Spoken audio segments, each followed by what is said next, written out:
on, dear teachers. ഇന്ന് ഞാൻ ഒരു മൂന്നാമത്തെ സെറ്റ് ക്വസ്റ്റ്യൻസ് ഡിസ്കസ് ചെയ്യാണ്. ഈ ഡിസ്കഷൻ എന്ന് പറഞ്ഞാൽ നമ്മൾ എല്ലാ മൊഡ്യൂൾസിൽ നിന്നും 10 വീതം ചോദ്യങ്ങൾ എടുത്തുള്ള ഡിസ്കഷനാണ്. അടുത്ത ക്ലാസ് നമ്മൾക്ക് 100 ക്വസ്റ്റ്യൻസ് ഡിസ്കസ് ചെയ്യും. അതായത് 20 മാർക്കിൻ്റെ കേരള റിനൈസൻസും കറണ്ട് അഫയേഴ്സും ഇന്ത്യൻ പോളിറ്റിയും ടീച്ചിങ് ആപ്റ്റിറ്റ്യൂഡും ആ ഏരിയ വെച്ചുകൊണ്ടുള്ള 20 ചോദ്യങ്ങളും കൂടെ ഡിസ്കസ് ചെയ്യും. ഈ ക്ലാസ്സിൽ ഞാൻ 80 ചോദ്യങ്ങളാണ് ഡിസ്കസ് ചെയ്യുന്നത്. നിങ്ങൾക്ക് അറിയുന്ന ക്വസ്റ്റ്യൻസ് ആയിരിക്കും അധികം. പക്ഷെ ഒന്നുകൂടി നമ്മൾ എന്ത് ചെയ്യുകയെന്ന് പറഞ്ഞാൽ ഇന്ന് മലയാളം പരീക്ഷ കഴിഞ്ഞു. മലയാളം പരീക്ഷയ്ക്ക് സാമാന്യം ഭേദപ്പെട്ട ചോദ്യങ്ങളായിരുന്നു ചോദിച്ചത്. പൊതുവേ ഒരു നല്ല ലെവലിൽ പഠിക്കുന്നൊരു കുട്ടിക്ക് മാത്രമാണ് മലയാളത്തിൽ നല്ല മാർക്ക് സ്കോർ ചെയ്യാൻ കഴിയും. അതുപോലെ തന്നെ ഈ പരീക്ഷയ്ക്കും നന്നായി പഠിച്ചു കഴിഞ്ഞാൽ നല്ല ഒരു അതായത് വളരെ വളരെ സുരക്ഷിതമായ സ്ഥാനം നിങ്ങൾക്ക് റാങ്ക് ലിസ്റ്റ് ഉണ്ടാവും. Okay, let us start now. Okay, റെഡിയല്ലേ? എല്ലാവരും റെഡിയല്ലേ? Ready? Are ready? Okay okay, ആരെങ്കിലും ഒന്ന് പറയൂ. ഓക്കെ ആണോ? Okay okay okay okay okay, തുടങ്ങാം നമുക്ക്. രശ്മി MT, അരുണിമ നായർ, ഓക്കെ അല്ലേ? ഓക്കെ, നോക്കുക. ഫസ്റ്റ് ക്വസ്റ്റ്യൻ ഇതാണ്. Look at this. Odone Grecian urn. Keats declares that heard melodies are sweet, but those unheard are sweeter. Reason ഇതാണ്. First one is reason. Heard melodies are sweet, but those unheard are sweeter. Reason. He suggests that the imagined perfect art frozen on the urn is superior to the transient and imperfect reality of lived experience. That is, reason. Reason ആണ്. Imagined, reason. He suggests that assertion. In Odone Grecian, Keats declares that heard melodies are sweet, but those unheard are sweeter. This is the assertion, and the reason is this. He suggests that the imagined imperfect art frozen on the urn superior to the transient imperfect reality of lived experience. Both A and R are true, and R is the correct explanation of A. Both A and R are true, but R is not the correct explanation of A. A is true, but R is false. A is false, but R is true. What is your answer? Yes, very good, Priyanka Priya. Sushanti Manu, Deepa, Ramya Balan, Anusha, Sharon Josh, Shyama Ishdas, Arunima, എല്ലാവരും ശരിയാക്കിയിരിക്കുന്നു. Answer is transient ഉള്ള വാക്ക് പഠിക്കുക. Transient means എന്താണ്? Transient means ephemeral, evanescent. യുവാക്കറിയാം, ephemeral. Ephemeral ആണ്. EPHEMERAL, ephemeral. Evanescent, അതാണ് വാക്ക്. Transient. So answer here is both A and R. Both A and R are true, and R is the correct. R is the correct explanation of R is the correct explanation of the reason perfect explain that logic behind it is unheard melodies of the piper on the urn are perfect, eternal, as fleeting, transient, precisely because they are imagined, free from the decay of the real world.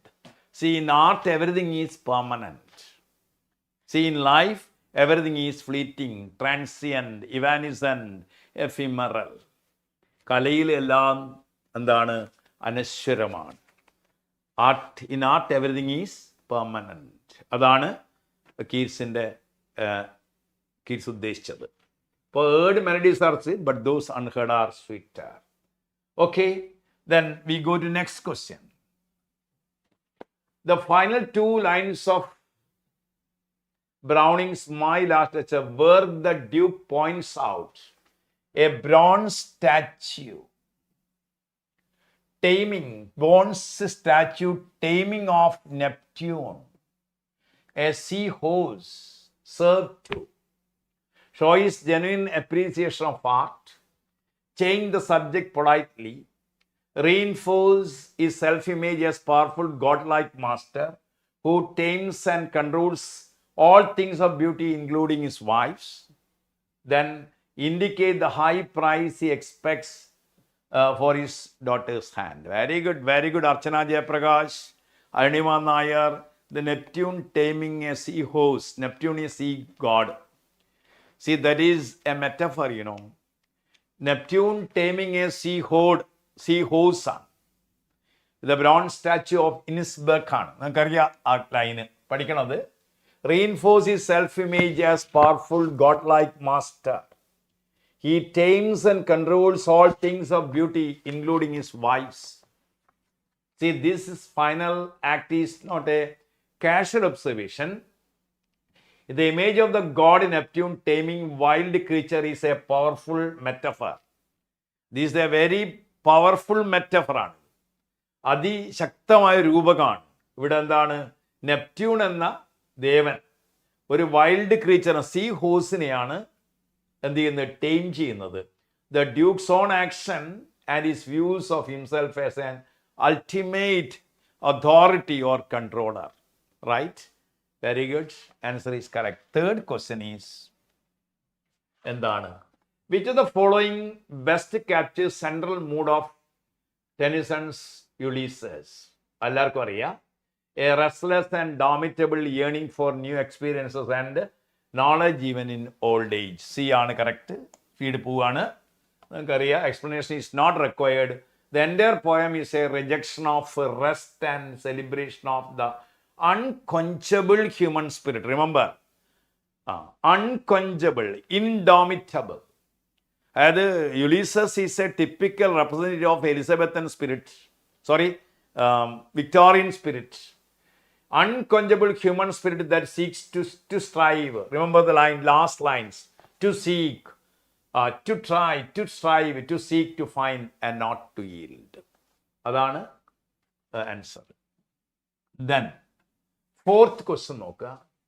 In the context of the poetic norms, Milton's honest blindness is a Shakespeare sonnet. You know, everybody knows the answer. Petrarchan sonnet. Spenserian sonnet, a ballad. You know the answer. See, in the context of Milton's honest blindness, yes, very good. Answer is honest blindness is a Petrarchan sonnet. Archana Jayaprakash. Correct. The poem follows the rhyme scheme. Remember, A, B, B, A, A, B, B, A, A, B, B, A, A, B, B, A, C, D, E, C, and D, E, which is a clear division between the octave, which poses a problem of question, and the set, which provides the resolution or answer. Remember. See, remember this, study this rhyme scheme. A, B, B, A, A, B, B, A, C, D, E, C, D, E. A clear division of between octave and set. Right. And the fifth question is here. The imagery in Matthew Arnold's door which progresses from, see, a calm, beautiful seascape to metaphorical vision of chaotic, faithless world. You know, that is everybody knows. That answer is also easy question. A calm, beautiful seascape to a metaphorical vision of chaotic, full of chaos. See, the sea of faith and faithless world. The poem begins with a serene description of the moonlight beach, but simply moves to the melancholy. You know the word melancholy, long, withdrawing roar of the sea of faith, culminating in the dark image of darkening plain where ignorant armies clash by night. Remember, where ignorant armies clash by night. That's a simple question. Then, another question. Night of the Scorpion. You know, in the exact name. In 1965, the Night of Scorpion was published in the exact name in 1965. Is of the most famous poems of Ezekiel. It is a brilliant narrative poem. The word night stands as a symbol of darkness with scorpion which suggests dash. Superstitious villagers, see skeptic father, evil, groaning mother on a mat. What is your answer? Yes. Aradhana Pradeep, Ahana Pradeep, Shadi Ajman, Rashmi MT, okay, Adinath, Shyama, very good. Okay, എല്ലാവരും ശരിയാണ്. ശ്രീദേവി ശരിയാണ്. മക്സി മഹീന ശരിയാണ്. നിങ്ങൾക്കറിയാം. So remember the exact name. കഴിഞ്ഞ വർഷം ചോദിച്ചതാണ്. Exact name, the collection of poems. Published in 1965. So it suggests what? Suggests, night stands as a symbol of darkness. Scorpion, we suggest what? Skeptic father ആണോ? അല്ല. എന്താണ്? Here, evil. Answer is evil. Okay. Any seventh question ആണ്. Compare the treatment of love in Donne's valediction, forbidding mourning, and Arnold's Doorbridge. Which statement is most accurate? In both poems, love is presented as a frail means weak, and temporary emotion. Donne presents love as a confident spiritual. Donne presents love as a confident spiritual anchor that can withstand physical separation, while Arnold presents love as a last desperate refuge in a world that has lost all other certainty.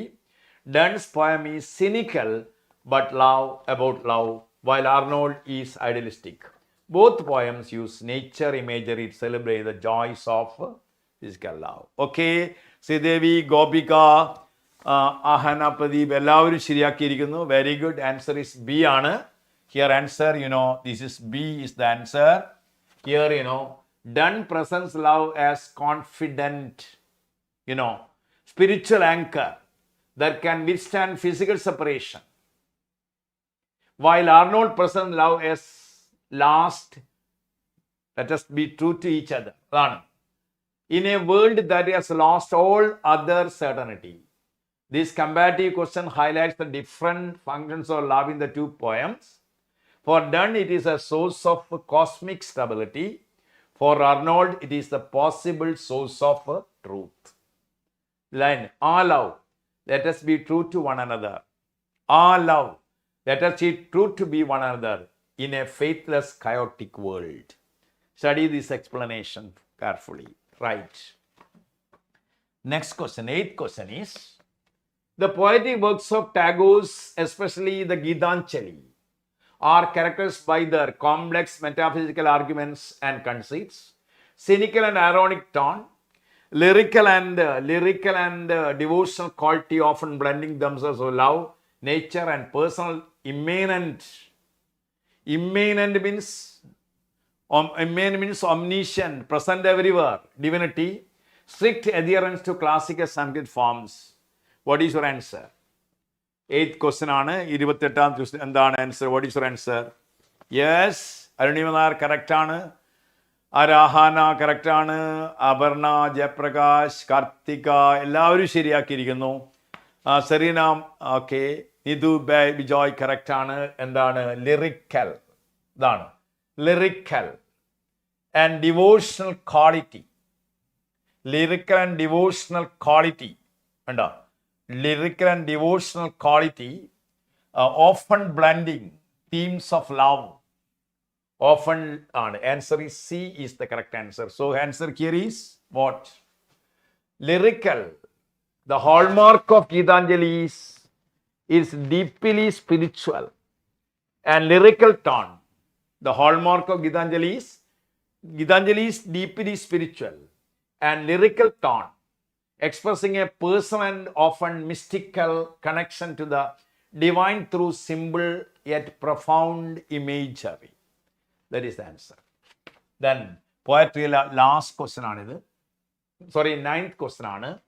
What Soyinka's poem, A Telephone Conversation, uses wit and irony primarily to? ആർക്കും അറിയാം? expose absurdity and irrationality of racism by turning the racist story back on the perpetrator. Answer here is expose absurdity. The speakers elaborate pseudo-scientific descriptions of his own skin color, West African sepia, are a form of intellectual resistance that exposes the landlady's prejudice as utterly ridiculous. ഈ കവിതയിലെ last question ആണിത്. Sylvia Plath's poetry is often described as confessional. This term implies that the poetry follows strict traditional form, primarily concerns religious confession, draws directly and often shockingly from the intimate personal experiences and traumas of the poet's own life. What is your answer? He is always written in the first person. Yes. What is your answer? Follows traditional form? Yes. It is primarily concerned religious confession. What is your answer? Yes. Satyan Jayaprakash, Aparna, Neetu, Anju Suresh, Nafisa, Okka Sheriyana. Answer here is draws directly. Answer here is draws directly and often shockingly from the intimate personal experiences and traumas of the poet's own life. The confessional school of poetry, remember, associated with Plath, Robert Lowell and Anne Sexton. Remember, Robert Lowell and Sexton broke taboos. Taboos means something that is forbidden.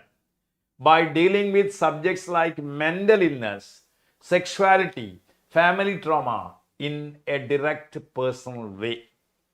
Remember, Confessional School of Poetry associated with Plath, Robert Lowell, Annie Sexton broke taboos by dealing with subjects like mental illness, sexuality and family trauma in a direct personal way.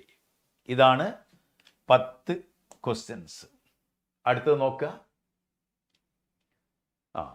The closest scene of the school for scandal, who hides the closet leading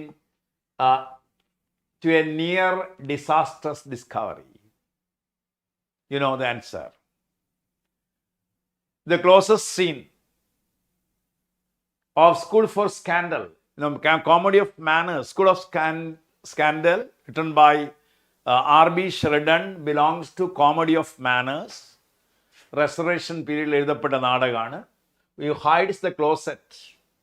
It attacks the hypocrisy. Yes, very good. Lady Teazle. Lady Teazle, a country-born, a rural-born lady with fashionable things. Lady Teazle hides in the closet to avoid being seen by her husband, Sir Peter, who has arrived unexpectedly. This is a classic element of the play's intricate farcical structure, distinct from famous green screen. Right? Remember this. Playile question aanu. Adutha question. The role of Mrs. Lind in Ibsen's Doll's House is thus described as a rival for Travolt's affections, a dramatic foil to Nora, representing a more realistic world, weary view of life and marriage, whose actions ultimately precipitate the play's crisis, a minor character with no real impact on the plot, a symbol of the ideal submissive wife. Yes, Shifa, Deebayam, Khadija, okay, Archana, Jayaprakash, Anchu, എല്ലാവരും ശരിയാക്കിയിരിക്കുന്നു. Very good, very good. നന്നായി നിങ്ങൾ prepare ചെയ്ത് മനസ്സിലാക്കുന്നു. ഓർമ്മിക്കുക, B ആണ് dramatic foil to Nora. Remember, Miss Linde's practicality and her past struggles contrast her with Nora's sheltered existence. Nora's sheltered existence. She was treated as a doll. Her decision to let Trovald discover the truth is the crucial turning point of the play. Remember. Then third question idana. The language used by the characters in J.M. Synge's Riders to Sea is significant because it is standard educated English. It is a stylized poetic form of Hiberno English. അതാണ്. Characterized, crafted by Synge to capture the rhythm, syntax, imagery of the Gaelic spoken by Aran Islanders. Aran Islanders. It is a mix of English and French. It is deliberately simple and childlike. What is your answer? Anisha PV correct ആണ്. Arunima correct ആണ്. Aparna ആനങ്ങാട് correct ആണ്. എല്ലാവരും ശരിയാക്കിയിരിക്കുന്നു. You know that it is a Hiberno English ആണ്. Hiberno English. Remember, ഓർമ്മിക്കുക, ഉത്തരം നോക്കുക. It is a stylized poetic form of Hiberno English, crafted by Synge to capture rhythm, syntax, imagery of the Gaelic spoken by Aran Islanders. Go to Aran Island. W.B. Yeats advised Synge to go to Aran Island and learn the language of the people. അതാണ്. Synge's unique linguistic achievement was creating a dramatic language that was both authentic to his rural Irish setting and highly poetic and powerful. Study this. Linguistic achievement was creating both authentic to rural Irish setting and highly poetic and powerful. Remember. And the fourth question is, the central theme of Tennessee Williams' Glass Menagerie, as stated by the narrator Tom, is that play is, എല്ലാവർക്കും അറിയാം answer, a play is a memory play ആണ്. Memory play ആണത്. Memory play ആണ്. A comedy ഉണ്ടല്ലേ, അത് നാലാമത്തത് കോമഡിയാണ്. Tom explicitly states in his opinion narration, the play is memory. Being a memory play, it is dimly lighted, it is sentimental, it is not realistic. This directly informs the play's non-realistic style. അതാണ് memory play ആണ്. Then, അടുത്തത്, the relationship between Higgins and Colonel Pickering in Pygmalion serves to, you know, George Bernard Shaw's very famous play is that great love triangle of Eliza's affections. Highlight Higgins. അതാണ്. Highlight Higgins. എന്താണ് highlight Higgins? Own boorishness, lack of manners by contrasting with him the kind gentleman and considerate Pickering. Show the difference between amateur and professional phonetics. What is your answer? See, and what is your answer? Yes, what is the answer? Highlight. You know the play by, play by George Bernard Shaw, Pygmalion. He won coveted Nobel Prize 1925, and he won Oscar for screenplay Pygmalion, My Fair Lady. That was in 1938. Remember, 1925 and 1938. Highlight Higgins' own boorishness, lack of manners by contrasting him with the kind, gentlemanly, and considerate Pickering. Considerate Pickering. അതാണ് considerate Pickering.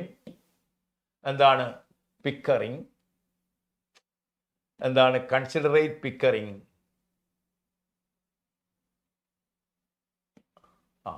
Considerate Pickering. See, Pickering acts as a foil when both are bachelors and phonetics enthusiasts. Pickering consistent kindness and respect for Eliza underscore Higgins' brilliant but deeply flawed and childish character. So that is the answer. Then, next question. In Waiting for Godot, Lucky's long, incoherent speech in Act 1 primarily serves to, yes,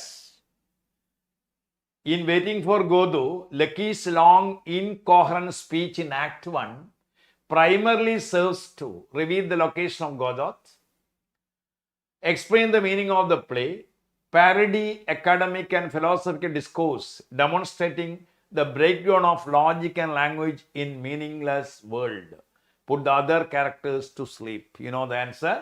Parody, third one, C is the answer.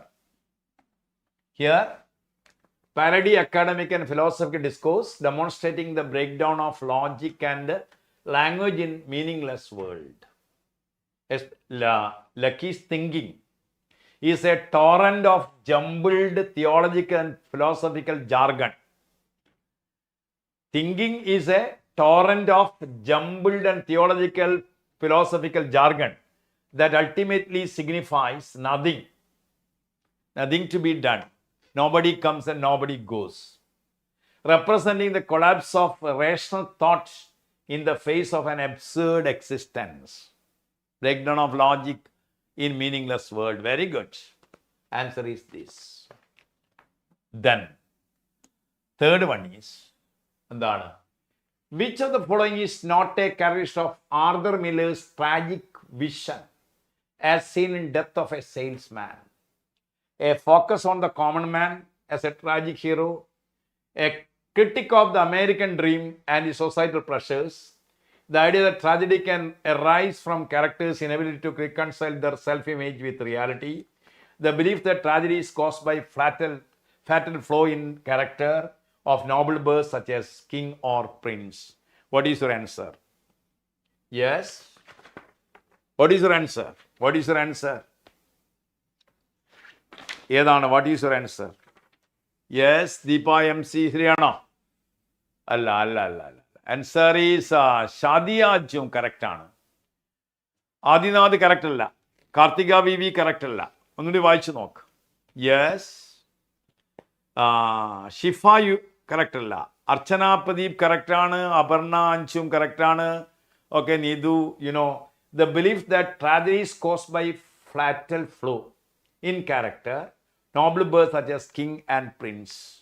So answer here is, what is the answer?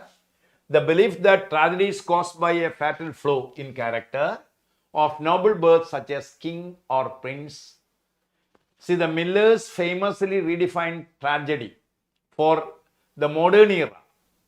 He redefined tragedy, arguing against the classical notion that it could only happen at the high born. He championed the idea of the common man, like Willie Norman, as a fitting subject for tragedy. Willie Norman, fitting subject for tragedy. Then, next question is, the ending of Oscar Wilde's Importance of Being Earnest, Comedy of Manners, can be described as a perfect example of tragic denouement, a comedic resolution through an improbable and symmetrical series of resolutions, an ambiguous open ending, a satirical climax. What is your answer? What is your answer? A comedic as well. What is your answer? The ending of Oscar Wilde's, then Oscar Wilde's Importance of Being Earnest. Yes. Archana Jayaprakash, Arunima Nair. A comedic resolution is the answer. Comedic resolution through an improbable and symmetrical series of revolutions. Symmetrical series of revolutions. Then next answer here is a comedic resolution through an improbable and symmetrical series of revelations. The play ends with a rapid fire series of discoveries that neatly ties up very loose and pairing every character off, resolving the central identity confusion in the most absurdly convenient way possible, typical of the comedy of manners. Typical of the comedy of manners. Then, next one is, the title of Girish Karnad's play Nagamandala literally means the song of the snake, the house of the snake, the realm of the serpent, often referring to ritual drawing or serpent's world, the curse of the snake. The curse of the snake. What is your answer? Yes. What is your answer? The realm of the servant. Answer. Very good. Adinath. Correct answer. The realm of the serpent, often referring to ritual drawing. Answer here is C is the correct answer. Nagamandala. Mandala refers to a religious diagram or a symbolic representation of realm or world. Mandalam. Naga Mandala. Title means that realm or world of Naga, serpent, Naga Mandalaman.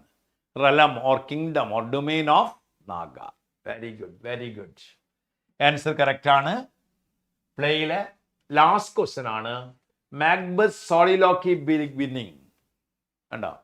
Macbeth soliloquy, tomorrow and tomorrow and tomorrow.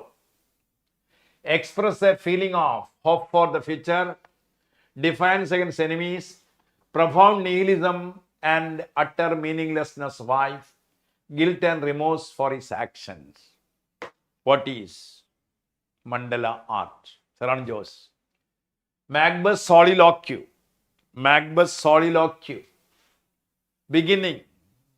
Yes, very good. Macbeth, tomorrow and tomorrow and tomorrow. Life is a tale told by an idiot full of sounds and furies, signifying nothing. അതാണ് എന്താണ് ശൂന്യതാബോധമാണ് മാക്ബത്തിന്റെ existential പ്രോബ്ലമാണ്. Yes everybody profound nihilism and utter meaningless of life. Remember, spoken after he learns his wife's death. These are spoken after on hearing that Lady Macbeth was dead. This speech, a tale told by an ear full of sound and fury, signifying nothing, is one of the bleakest expressions of nihilism. Shunyadavadam. Anda.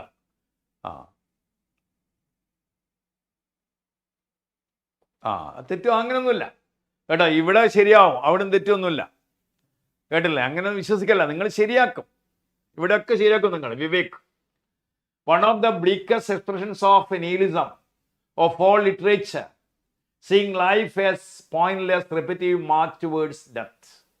ഇതാണ് അതായത് one of the bleakest expressions of nihilism in all of literature, seeing life as a pointless repetitive march towards death. ഇതാണ്. Okay. This is the answer. ഇത് കഴിഞ്ഞു. ഇപ്പോൾ play നന്നായി ചെയ്യാൻ കഴിയും. അടുത്ത് പ്രോസിലേക്കാണ് നിങ്ങൾ നമ്മൾ കേട്ടോ. അതിന് 20 ചോദ്യങ്ങൾ നമ്മൾ ഡിസ്കസ് ചെയ്തു. പ്രോസ് നോക്കങ്ങൾ. Which of the following best captures CM Forster's perspective tolerance? Tolerance is a radio talk, BBC talk ആയിരുന്നു. Tolerance is a virtue only when it leads to social cohesion. Tolerance requires accepting all values as equally. Tolerance involves empathy and understanding towards others even when disagreeing. Tolerance is a sign of moral weakness. എന്താണ്? What is the perspective? ശാന്തി മനു, അർച്ചന ജയപ്രകാശ് എല്ലാം ശരിയാക്കിയിരിക്കുന്നു. Answer, what is the answer? Tolerance. Yes, Navneet, Rashmi Pradesh, Krishna, Shyama, Anisha, Karthika എല്ലാവരും ശരിയാക്കിയിരിക്കുന്നു. അഹാന ഒക്കെ, നവദീത് എല്ലാവരും, റന്ന, okay, ഷരോൺ എല്ലാവരും ശരിയാണ്. C is the answer. Tolerance involves empathy and understanding towards others even when disagreeing. Foster's work ഉണ്ട്. Passage India, Howardson highlight the importance of empathy, understanding and open-mindedness in human relationships, reflecting his belief that tolerance is about accepting and valuing diversity, even in the face of disagreement. ഇതാണ് അതിൻ്റെ theme. അടുത്ത question നോക്കുക. In his essay on the rule of the road, A.G. Gardner, Alpha of the Plot, argues that liberty is not a personal affair only, but a social contract. This concept is the cornerstone of the philosophy of Nietzsche, Rousseau, Karl Marx, Immanuel Kant. What is your answer? ഏതാണ്? Yes, very good. Appu കറക്റ്റാണ്. ദീപ കറക്റ്റാണ്. രമ്യ ബാലൻ കറക്റ്റാണ്. ആദിനാഥ് കറക്റ്റാണ്. What is? See, on the rule of the road, liberty is not a personal affair only, but a social contract. This concept is a cornerstone of the philosophy of Jacques Rousseau, very good. Jean Jacques, Rashmi Padish, Anusha Chandran. Not Karl Marx, Social Contract. Sharon Jones, correct. Yes, Anita, Shirella. Yes, correct is Social Contract in the Pustaka. Jean Jacques Rousseau. Jean Jacques Rousseau. Rousseau in the Kriyana Social Contract.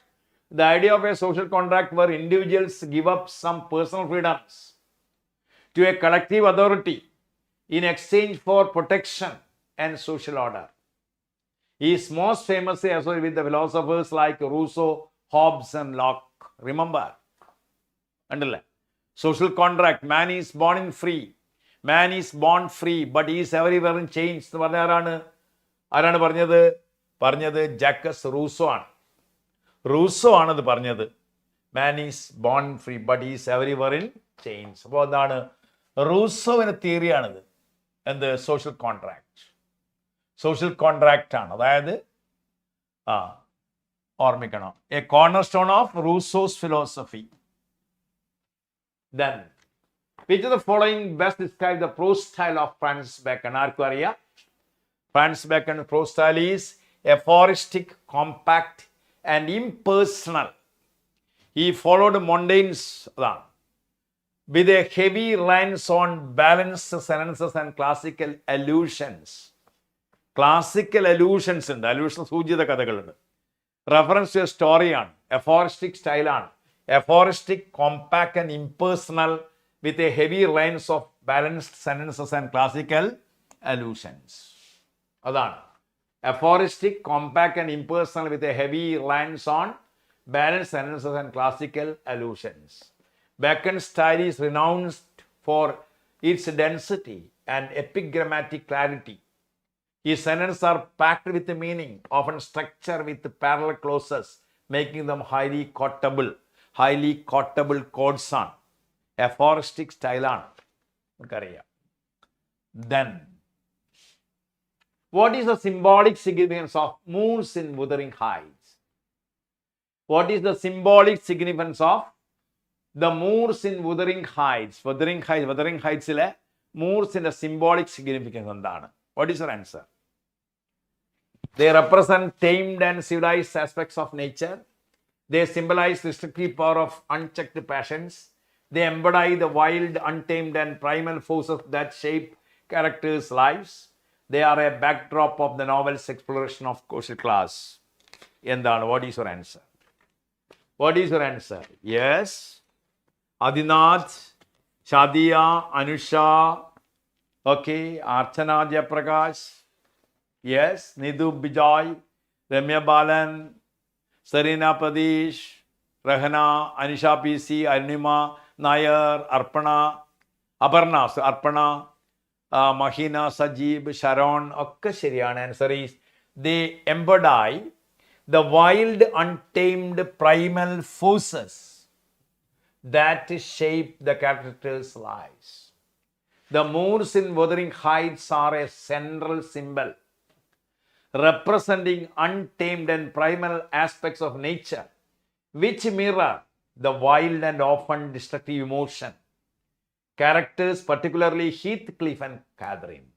The moors serve as a reflection of the characters' lives and novel's themes of nature, freedom, and sublime. Right. Then, next question is the ending of Hemingway's Old Man and the Sea, where the tourists mistake the marine skeleton for that of a shark, serves to provide comic relief, emphasize the tragic gap between Santiago's profound epic struggle and the trivial, ignorant understanding of the outside world. Such a Santiago story was not real. Show the importance of tourism to the local economy. ആർക്കും അറിയാം? Answer എന്താണ്? The ending of Hemingway's novel, The Old Man and the Sea, where tourists mistake marines. What is the answer? What is the answer? See, Sanjay's story was not real. Yes, Archan Jayaprakash, Vivek Karivallur, Rahana, Rameshan, Shadianchum, Reshma, Reena, Arpana, Nangaj, Karthika, ഒക്കെ ശരിയാക്കിയിരിക്കുന്നു. Emphasis അതാണ്. എന്താണ് answer? Answer here is emphasis that tragic gap between Santiago's profound epic struggle and the trivial ignorant understanding of the outside world. This final scene is deeply ironic and poignant. Santiago has undergone a heroic, almost spiritual ordeal, but to the uninitiated, its magnificent remnants are just a piece of garbage, highlighting the isolation of his experience. Right? See, man can be destroyed. He cannot be defeated. അടുത്ത് നോക്കാം. What is the symbolic significance of the moth in Arundhati Roy's God of Small Things? What is the symbolic significance? എന്താണ്? It represents the beauty of nature in Kerala, symbol of good luck for prosperity. It symbolizes the forbidden, self-destructive love and the fragility of life, particularly associated with Rachel and her fears. It represents oppressive British colonial presence. What is your answer? Moth. The moth, the significance of moth in Arundhati Roy's God of Small Things. Yes, Sushanti, Shyama, ഒക്കെ കറക്റ്റാണ്. അപർണ, ഖദീജ, അപ്പു പൊന്നു കറക്റ്റാണോ? Yes. ഷരോൺ Jose കറക്റ്റാണ്. അർച്ചന ജയപ്രകാശ്, ശ്യാമ യേശുദാസ്, രമ്യ, വിവേക് കരിവള്ളൂർ, ഒക്കെ അരുണിമ നായർ, പ്രിയങ്ക പ്രിയ, മഹീന Mayyannur, Sridevi Haridas. Yes. എന്താണ്? Symbolise A forbidden, self-destructive end. ഇതാണ്. Symbolizes a forbidden, self-destructive love and the fragility of life, particularly associated with Rachel and her fears.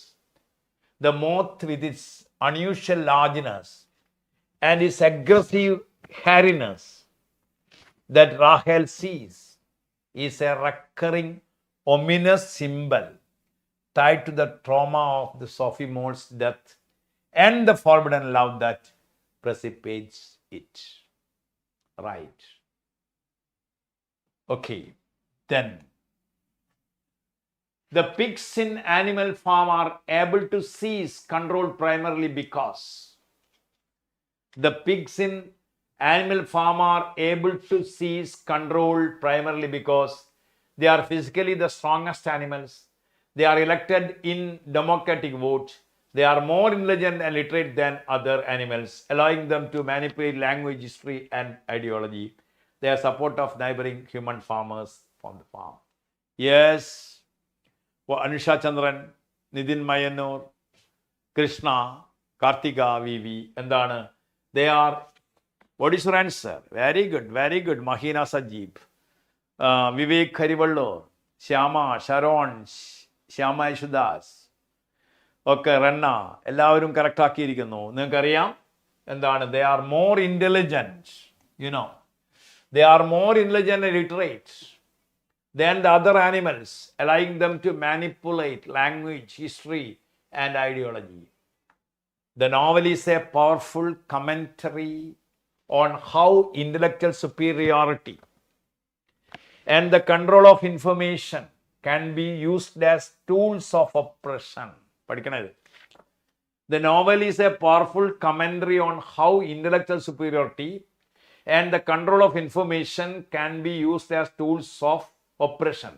The other animal's inability to read or remember allows the pigs to alter commandments and control the narrative.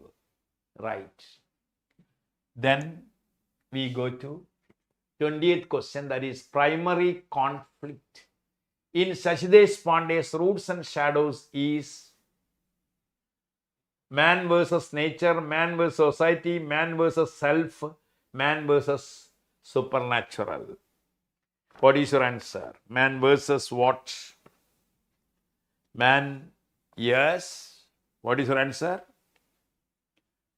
Yes, man versus self. Khadija Keats, Kartika, Shifa, Deepa, okay, Joseph Kicheri, Adinath, Aparna, ആരുടെയൊക്കെ ശരിയാണ്. എന്താണ്? Man versus self, an internal conflict.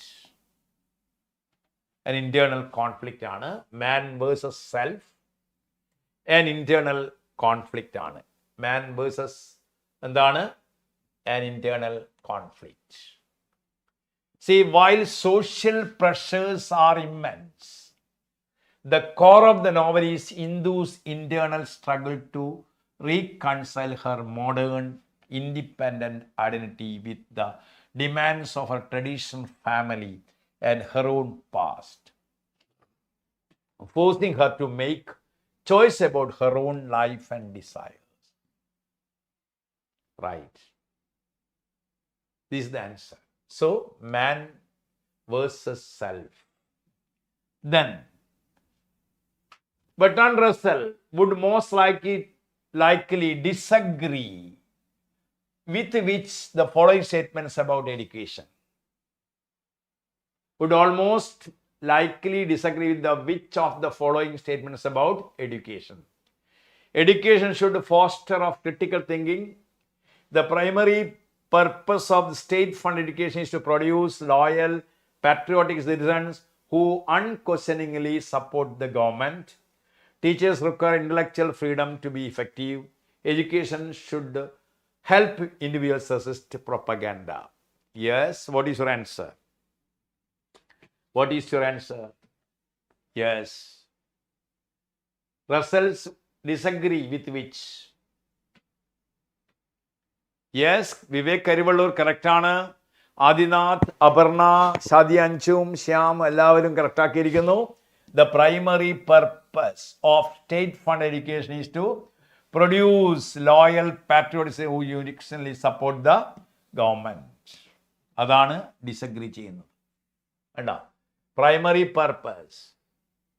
This is the very idea Russell argues against in Functions of a Teacher. He saw the production of docile, വളരെ meek-ആയ, unthinking citizens as a perversion of education's true purpose, which is to create rational and free-thinking individuals. അതാണ്. Next one is, last question ആണ്. There says, Steele and Addison, the Tatler and Spectator are considered forerunners. അറിയാങ്ക means harbingers അല്ലെങ്കിൽ precursors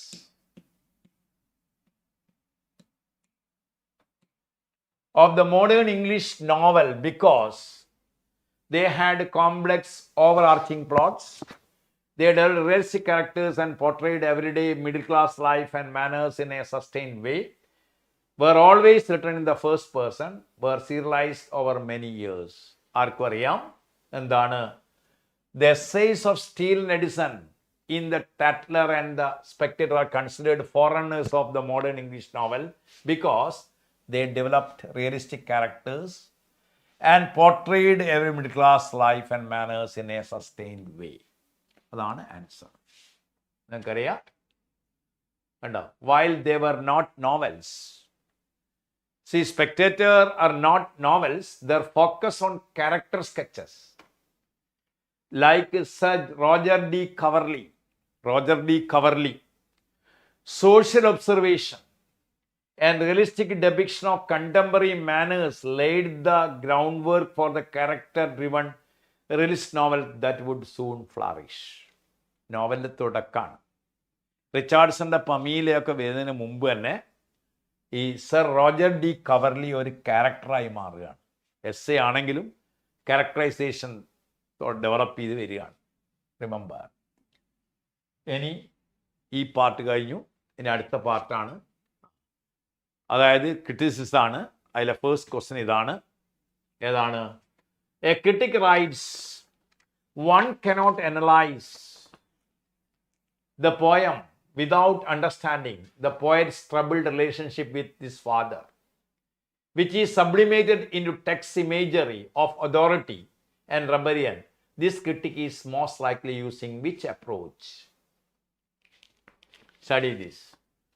One cannot analyze the poem without understanding the poet's troubled relation with his father, which is sublimated into text imagery of authority and rebellion. This critic is most likely using which approach? Formalism, psychoanalytic criticism, deconstruction, reader response criticism. What is your answer? Adinath, you are correct. ഏതാണ് വായിച്ചു നോക്കുക. One cannot, അതാണ്. What is your answer? Yes, Aparna Anangad കറക്റ്റാണ്. അർച്ചന ജയപ്രകാശ് കറക്റ്റാണ്. കാർത്തിക, രമ്യ ബാലൻ ഒക്കെ കറക്റ്റാണ്. Yes, you know psychoanalytic criticism ആണ്. Poem without understanding the poet's troubled relation with his father, which is sublimated into the text imagery of authority, rebellion. അതാണ്. So answer here is psychoanalytic criticism.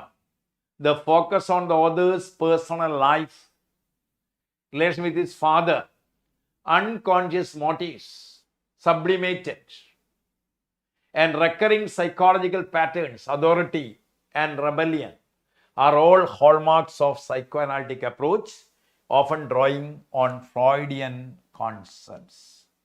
ഇത് പഠിച്ചു വെക്കണം. Psychoanalytic criticism. Right? Psychoanalytic criticism. Author's personal life ആണ്.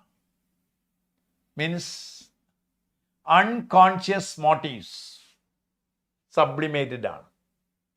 And recurring psychological patterns, authority and rebellion, are all hallmarks of psychoanalytic approach, often drawing on Freudian concepts. Next question. Focus on the woman as writer, examining female creativity, language, literary history from female perspective. ഏതാണ്? Focuses. ഇതാണ് ചോദ്യം.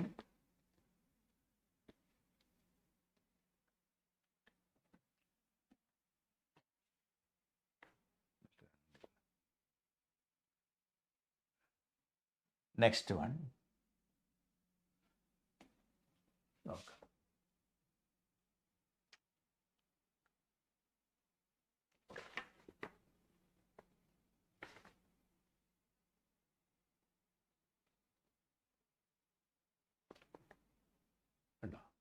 In S.T. Coleridge's Bagavitaria, he makes famous distinction between primary and secondary imagination. The secondary imagination is described as simple ability to perceive the world through the senses, a mode of memory of arbitrarily resembles images, an echo of the primary, it dissolves, diffuses, dissipates in to create, it is the conscious shaping artistic power, a state of divine inspiration that is completely unconscious. What is your answer? See, this is an echo of the primary, diffuses, dissipates, to create conscious shaping artistic power. Primary imagination is the living power of perception common to all. The secondary imagination is the uniquely artistic faculty that reshapes these perceptions into new unified wholes embodying the creative act.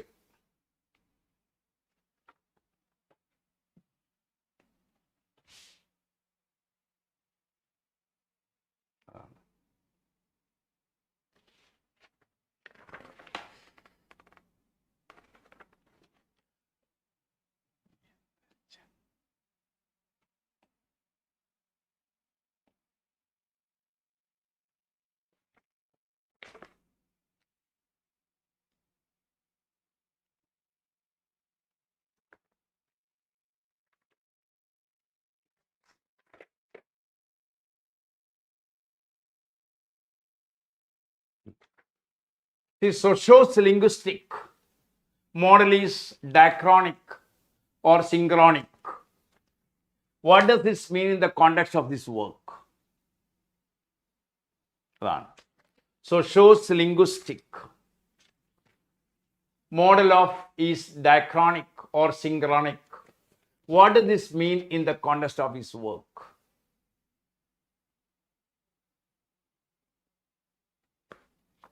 ആ ക്വസ്റ്റിന് മുമ്പ് തന്നെ വേറെ question എടുക്കാം.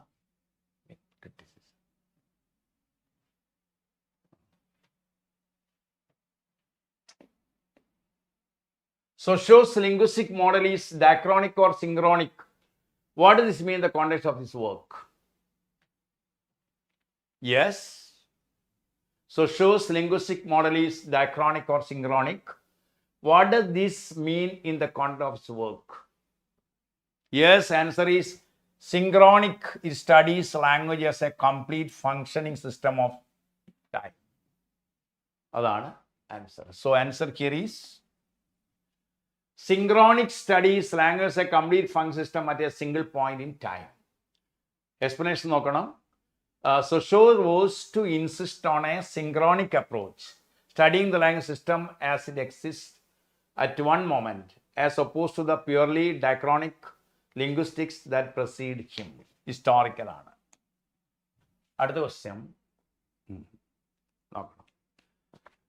Noam Chomsky's theory, universal grammar, proposes that all languages have exact same grammatical rules.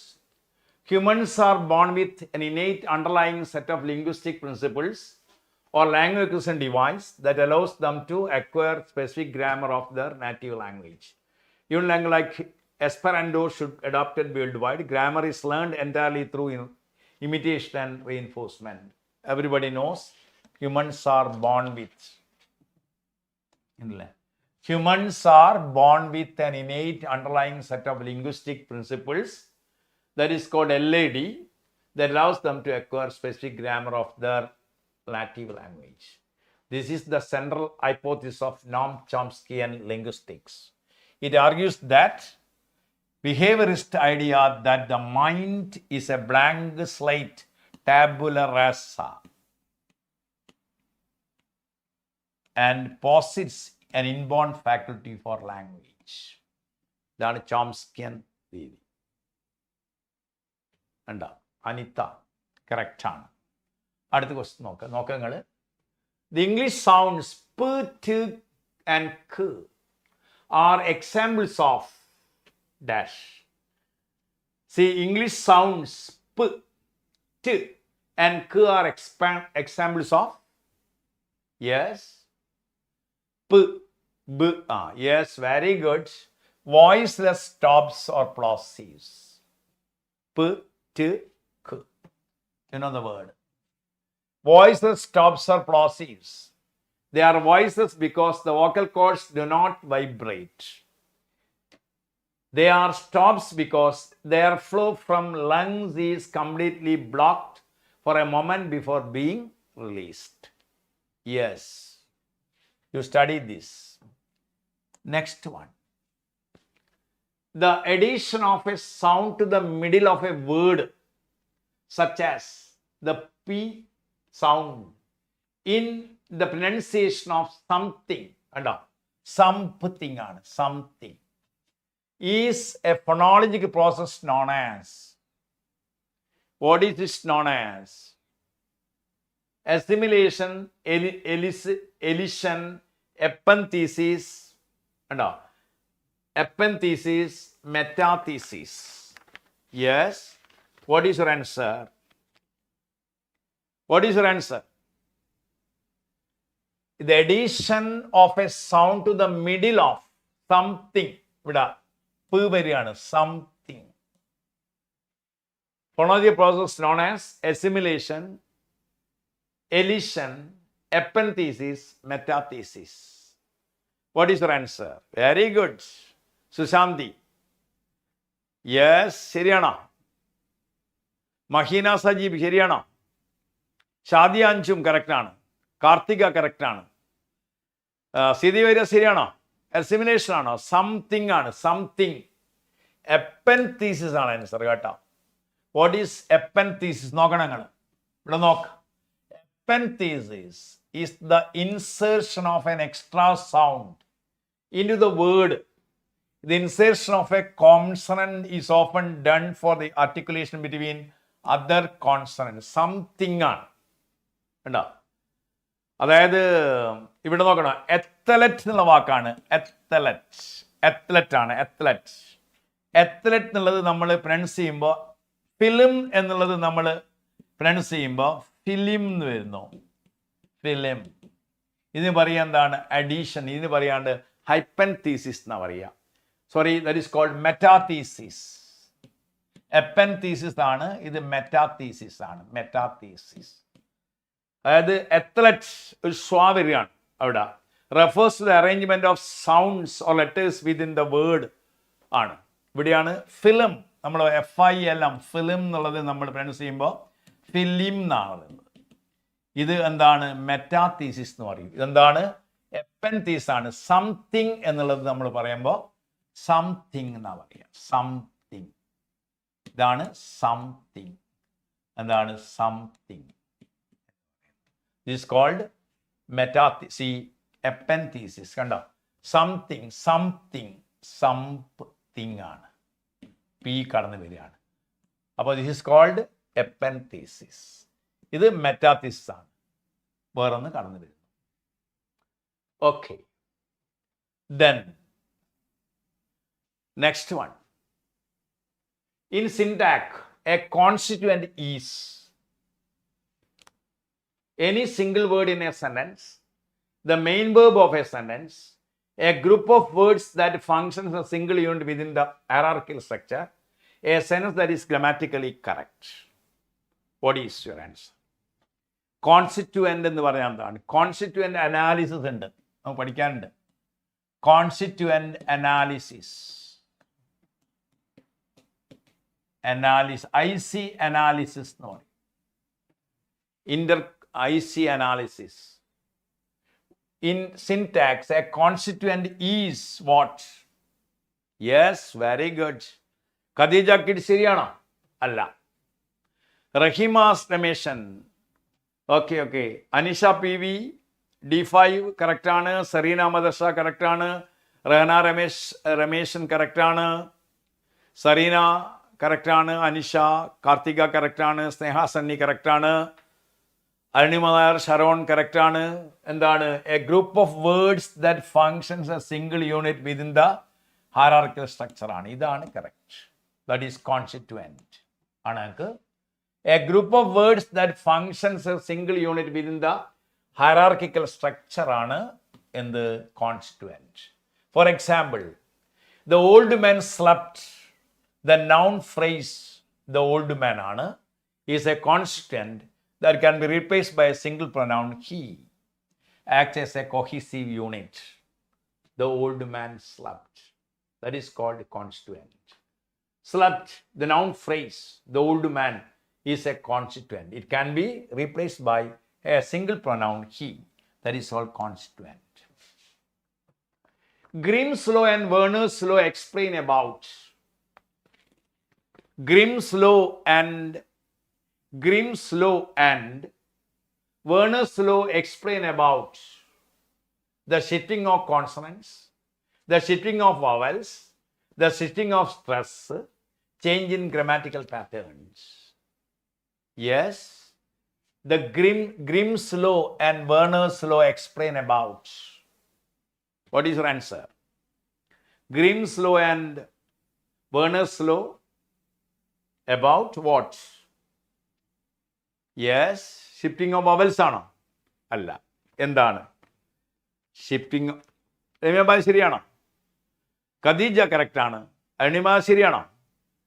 Grimslow and Werner's-Law explains shifting of. Yes, shifting of vowel shift. Vowel shift ആണ്. Vowels ആണ്. Shifting of vowels ആണ്. Okay, vowel shifts. Okay. Then shifting of consonants ആണ് answer, not vowels. Shifting of consonants ആണ്, not B. ഇത് correct അല്ല. Shifting of consonants, not vowels. See, Grimslow and Werner's-Law explain about shifting of consonants ആണ്. Consonants.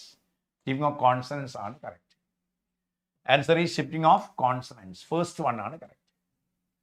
Then next one is Suprasegmental features in phonology are features that relate to individual consonant and vowel sounds, extend over more than one sound segment such as stress, pitch and intonation, unique to a particular dialect, are only found in written language. Suprasegmental ആണ്. Yes. Suprasegmental features in phonology are features that, yes,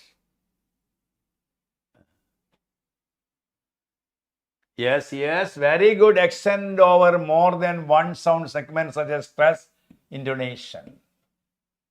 See, that is the answer. So here, extend over more than one sound segment such as stress, pitch and intonation.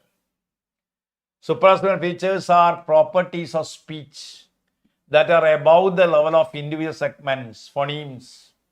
They provide rhythm and melody to language. That is called suprasegment. Yes. 67 എടുക്കുക. 67. Which of the following is not a recognized branch of Indo-European language family? Which of the following is not a recognized branch of the Indo-European language family? Celtic, Germanic, Indo-Aryan, Dravidian. Yes. Jimshida. ഏതാണ്? Not a recognized branch of Indo-European family ആണ്. Yes, അരുണിമാർ correct ആണ്. Aparna correct ആണ്. Yes. Which of the following is not a recognized branch of? Yes, Mahina Sajish correct ആണ്. Sayyid Ardas, Shadia correct ആണ്. Sneha Sani, Sharon, Khadija Kids എല്ലാം correct ആണ്. എന്താണ്? Dravidian ആണ്. Dravidian. Answer is Dravidian. ഉണ്ടല്ല. The Dravidian language family, which includes Tamil, Telugu, Kannada and Malayalam, is a major language family of southern India and is completely separate from the Indo-European family. Indo-European family. അടുത്തത്. The difference between the sentences. The dog chased the cat. The cat was chased by the dog. Lies in the deep structure, surface structure, lexical meaning, phonological form. Yes. The dog chased the cat. The cat was chased by the dog. Yes.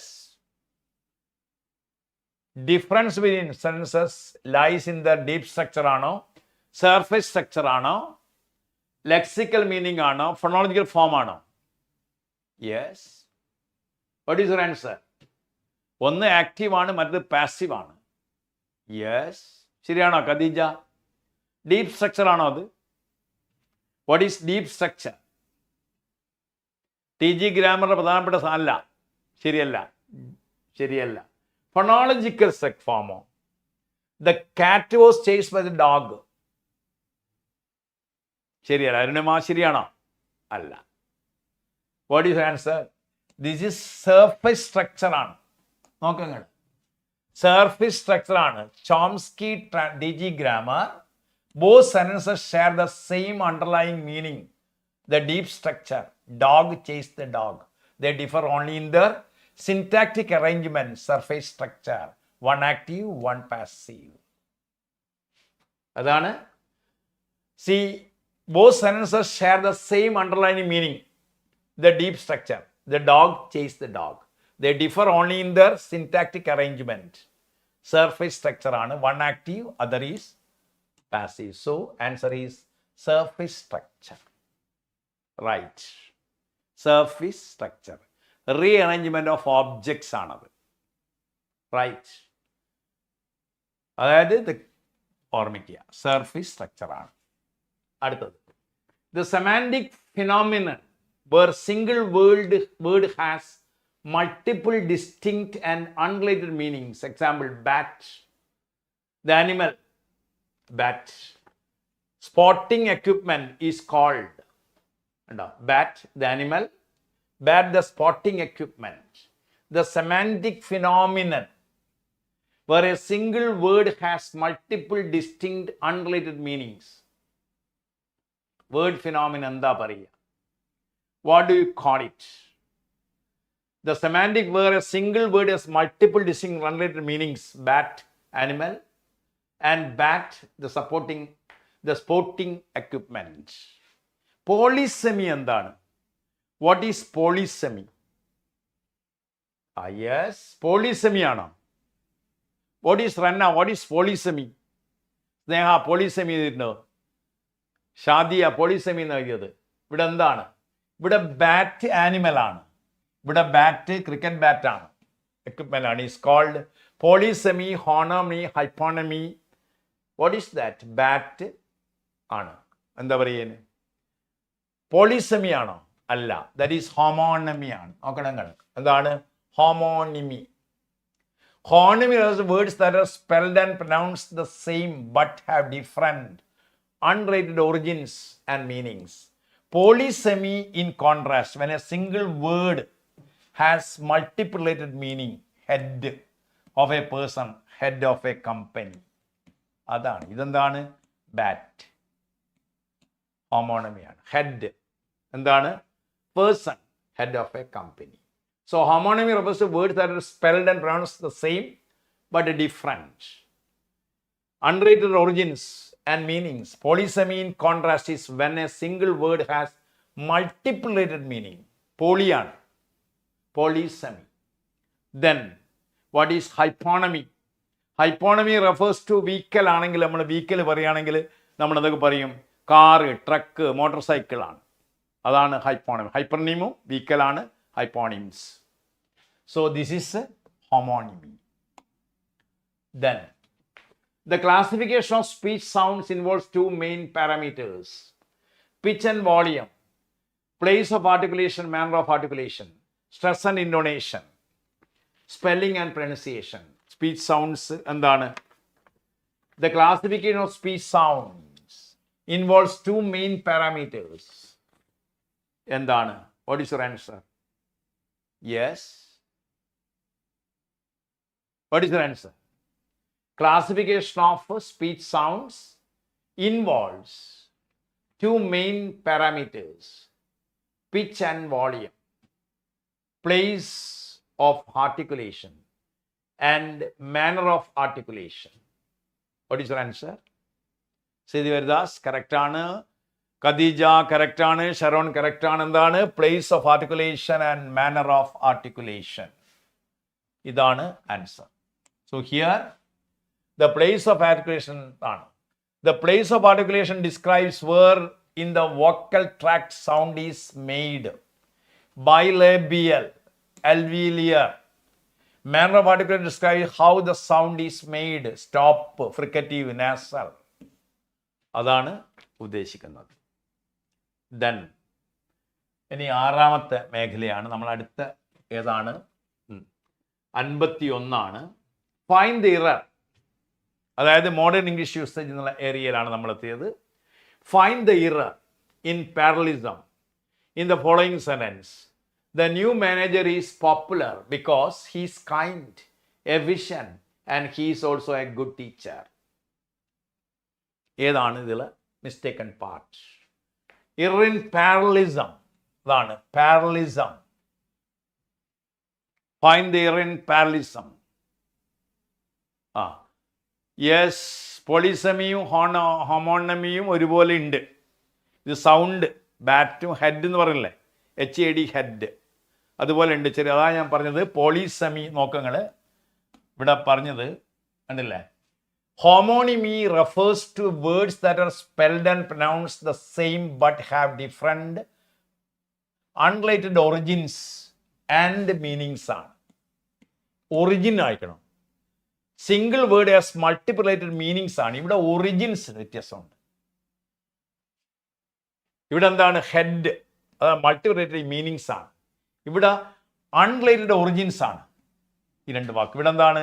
പോളിസെമി ആണെങ്കിൽ ഒന്നിലേറെ ധാരാളം meaning വരുന്നതാണ്. അതുകൊണ്ടാണ് പറഞ്ഞത്. Okay, അടുത്തത് നോക്കുക. എന്താണ് ഇവിടെ? New manager. The new manager is popular but he's kind, efficient, and he's also a good teacher.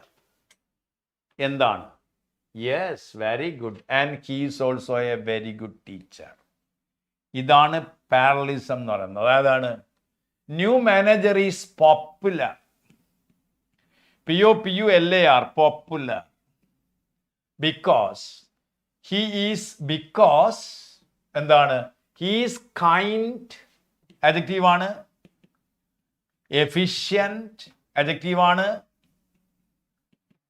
And a good teacher മതി. And he is a good teacher എന്ന് വേണ്ട. And a good teacher. And is also a good teacher. അതാണ്. And he is also a good leader. ഈ പാർട്ടാണ്. To maintain parallel structure, the items in the list should be the same grammatical form. Kind, adjective ആണ്. Efficient, adjective ആണ്. Third should be also be an adjective or a noun phrase without the extra, and a good leader. ഇതാണ്. And a good leader. ഇത് വേണ്ട. Right. And a good lord. Popular എന്നുള്ള വാക്ക് നിങ്ങൾക്ക് അറിയാം. POPULAR, popular among അല്ല, popular with. He is popular with students. Noun form is popularity. POPULARITY, popularity. Adjective ആണ് populous. പിന്നെ അറിയേണ്ടത് populous, POPULOUS, populous. And populace, POPULACE, populace. Popular and populous. Populous means thickly populated. Populace means populace of Kolkata. Strata of people ആണ്. ഇനി ഈ വാക്കറിയാം, vox populi കേട്ടിട്ടുണ്ടോ? Vox populi is a Latin term which means voice of people. Vox populi means voice of people. അതായത് popular is our new manager is kind, efficient and a good leader. അതായത് parallelism എല്ലാം എന്തായിരിക്കണം? Adjectives ഒരുപോലെ ആയിരിക്കണം. Okay, അടുത്തത് നോക്കുക. The word quixotic derives from the character Don Quixote. Means practical and realistic, brave and heroic, exceedingly idealistic and unrealistic and impracticable. അറിയാലോ. What is your answer? Quixotic. Don Quixote നിങ്ങൾക്ക് അറിയാം. Don Quixote by സെർവാൻറ്റീസിൻ്റെ Spanish നോവലാണ്. Sorry, കഥയാണ്. Cervantes എഴുതിയതാണ്, Spanish ആണ്. എന്താ അർത്ഥം? Yes, you know that exceedingly idealistic and impracticable. Cervantes, Sancho Panza നിങ്ങൾക്കറിയാം, അയാളുടെ അസിസ്റ്റൻ്റ് ആയിരുന്നു. Then next question is exceedingly unrealistic and impracticable. This question within the logical etymological link ആണ് Don Quixote character. കണ്ടോ? This question tests vocabulary within the etymological. You know what is etymology? Study of origin of words. Etymology means study of origin of words ആണ്. Quixote's character was famous for his noble but impractical idealism. That word quixotic captures this quality. Quixotic ആണ്. He is a quixotic person. Quixotic എന്ന് പറയുന്നത് means എന്താണ്? Exceedingly idealist, unrealistic and impractical. അതാണ് quixotic. സെർവാൻറ്റീസിൻ്റെ പുസ്തകമാണ്. അതിലെ കഥാപാത്രമാണ് Don Quixote.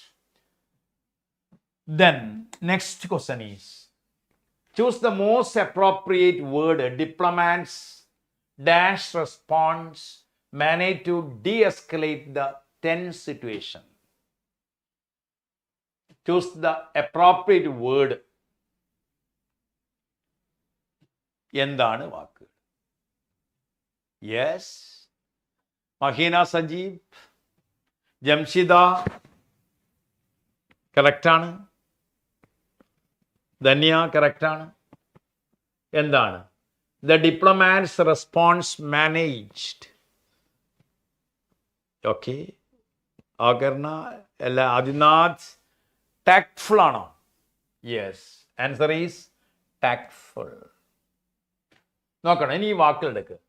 Truculent, tumultuous, taciturn. ഈ വാക്കുകൾ എടുക്കുക. Truculent means bad tempered ആണ്. Bad tempered. Bad tempered ആണ്. Bad tempered. Truculent.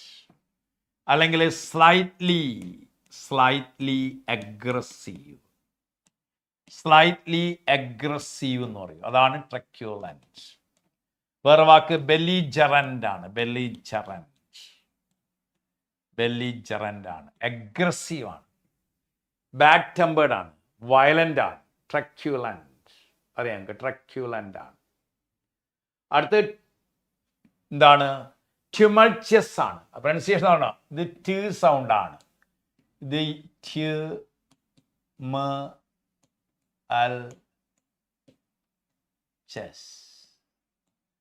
tumultuous ആണ്. tumultuous means എന്താണ്? tumultuous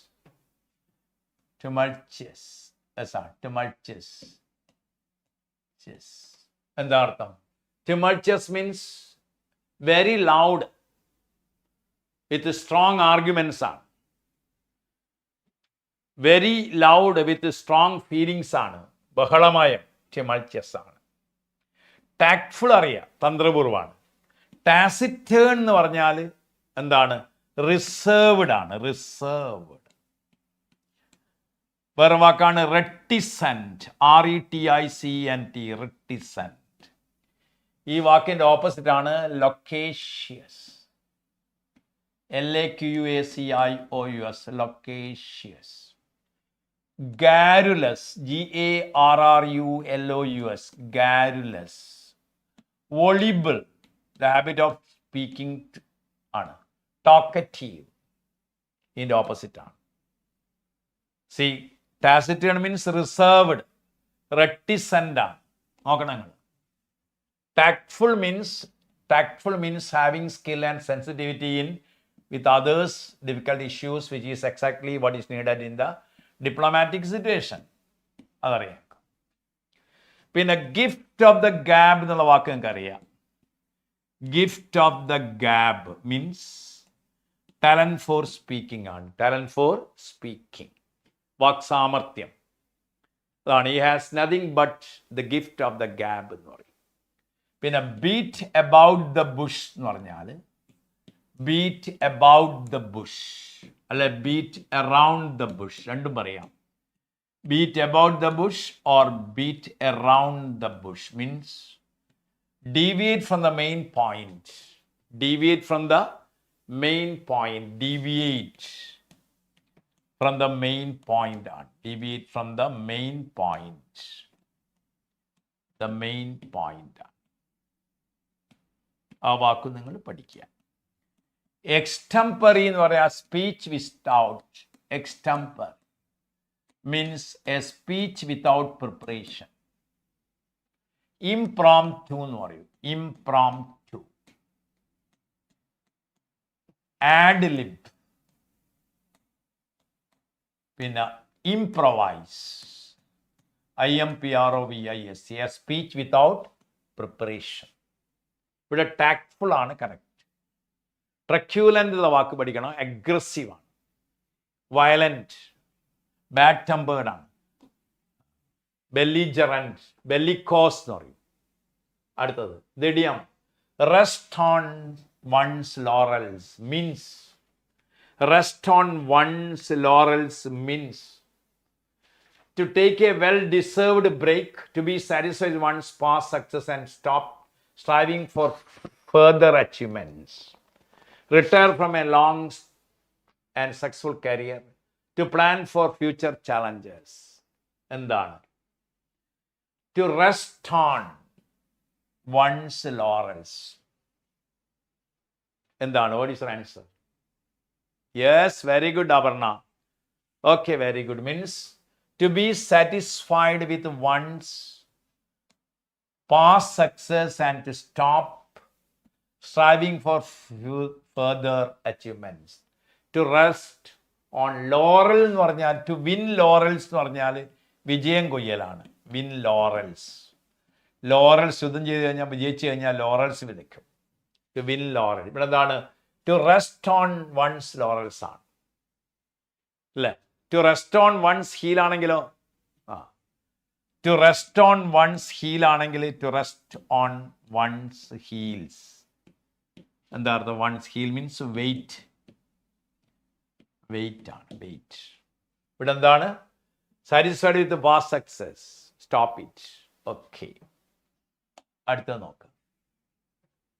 അതാണ് laurel wreath was a symbol of victory. കണ്ട, in ancient Greece, to rest on one's laurels is a criticism implying one has become complacent due to the past glory. Complacent means satisfied due to past glory. ആണ് rest on one's laurels. Right. അടുത്ത നോക്ക്. From the options below, what would be the most likely tone of the passage that use words like unsubstantiated, fallacious, questionable? From the options below, what would be the most likely tone of the passage that uses words like unsubstantiated, fallacious, and questionable? Celebratory, nostalgic, skeptical, sarcastic. What is your answer? What is your answer? Yes?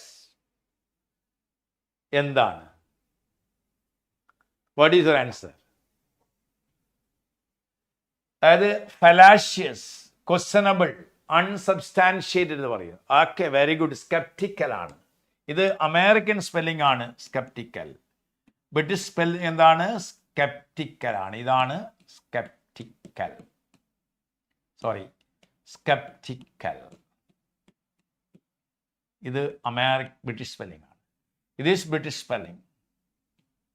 ഇത് American spelling pronounce ചെയ്യുമ്പോൾ sceptical. ഉണ്ടോ? Sceptical means, sceptical means doubt about the claim of a truth ആണ്. Sceptical. These words all express doubt and question the validity of claims, which is the hallmark of skeptical or critical tone. Undo? Hallmark of critical tone. Skeptical ആണ്. Skepticism. Skeptical. വാക്കറിയാം. Skeptic. Father being a skeptic. One who doubts about the claim of a truth. അതാണ്. The etymology of word sincere is believed to come from Latin's sinecere, S-I-N-E-C-E-R-E, meaning with care, without wax, sine serena, without wax, through glass, from the heart. The etymology, you know the word etymology, study of origin of words ആണ്. എന്താണ്? The etymology of the word sincere is believed to come from the Latin sinecere, meaning with care. Yes, without wax, through glass, from the heart. Khadija Keats ശരിയാണോ? സുശാന്തി മനു ശരിയാണോ? എന്താണ് സിനേസിറെ എന്നുള്ള വാക്കിന്റെ origin? അതാണ് സിനേസിയർ. Sincere ആണ്. Sincerity. Sincere എന്ന വാക്ക് പറയും. എന്താ അർത്ഥം? വിതൗട്ട് വാക്സ് ആണ്. നോക്കണേ, നോക്കുക. Without wax. One popular though debated etymology. Roman sculptors would dishonestly patch flaws in their statues. Flaws means errors, mistakes, with wax. Remember, one popular though debated etymology suggests that Roman sculptors would dishonestly patch flaws in their statues with wax. A sincere statue means was one without wax, meaning it was pure and unflawed. അതാണ് വാക്കിന്റെ origin. Without wax ആണ് sincere. Okay. Next one is, neither the student nor the teacher dash aware of the schedule change. What is your answer? Neither the students nor the teacher ആണ്. Neither the students nor the teacher. What is your answer? Neither the student nor teacher dash aware of the schedule change. Yes. Were, was, are, have been. What is your answer? Yes. Correct ആണ്. Mahina Sajib correct ആണ്. Okay, Khadija Kids correct ആണ്. Neither the students nor the teacher. Yes. Neither the students nor the teacher dash. Very Sushanti correct ആണ്. Was aware of. Neither nor. A coordinating conjunction ആണ് neither nor. Either or. Not only but also. Not only but also. ഇതൊക്കെ they are called coordinating conjunctions. Coordinate clause ഉപയോഗിക്കുന്ന conjunctions ആണ് neither nor. ഇത് എപ്പോഴും proximity ആയിരിക്കും. Neither Ravi nor his brother dash guilty. ഇവിടെ എന്താണ്? രണ്ടും സിംഗുലർ ആണ്. Is guilty. ഇവിടെ nor his brother is guilty. Is guilty. ഇവിടെ ബ്രദേഴ്സ് വന്നാൽ ആറാവും. കാരണം എന്താണ്? പ്രോക്സിമിറ്റി, തൊട്ടടുത്തുള്ളത്. Neither you nor I am mistaken. Not were. Neither Ravi nor his brothers. Neither ഉണ്ടോ? രണ്ടും സിംഗുലർ നൗൺസ് ആണെങ്കിൽ സിംഗുലർ വേർബ് ആയിരിക്കും. Rani is not responsible. Her sister is not responsible. Is not responsible either.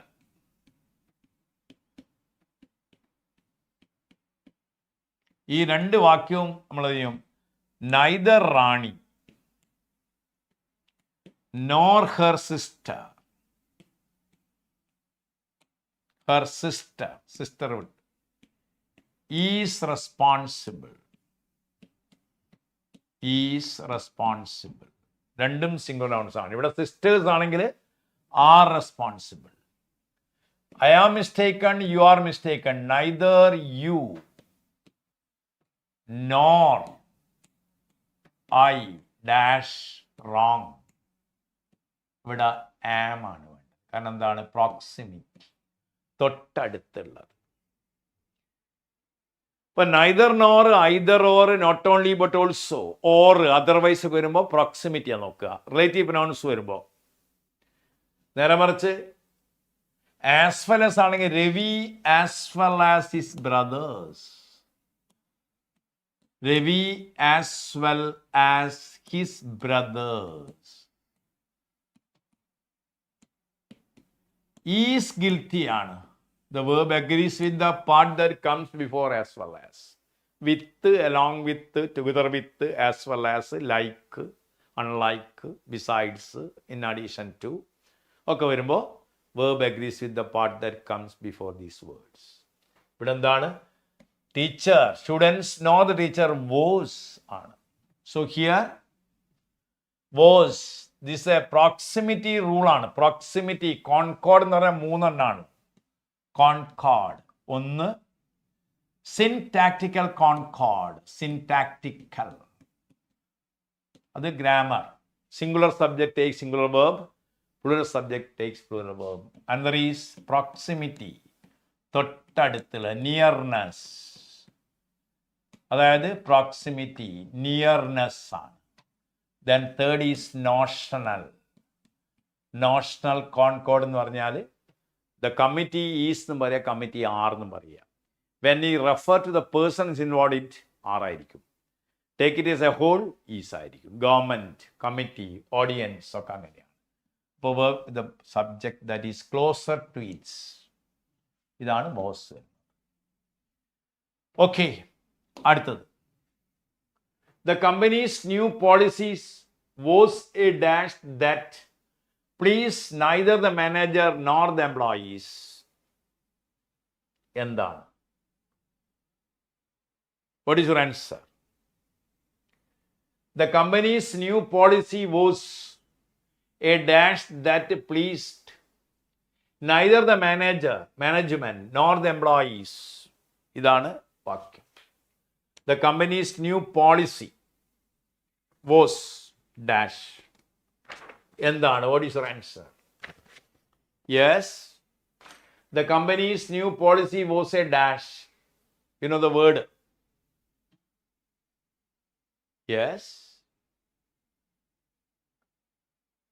What is your answer? Panacea, triumph, compromise, debacle. Yes, debacle. Debacle ആയിരുന്നത് അല്ല. ഷരോൺ ജോസ് ഡിബാക്കിൾ ആണോ? What does it mean? എന്താണ് ഡിബാക്കിൾ എന്ന വാക്കിനർത്ഥം? ഡിബാക്കിൾ.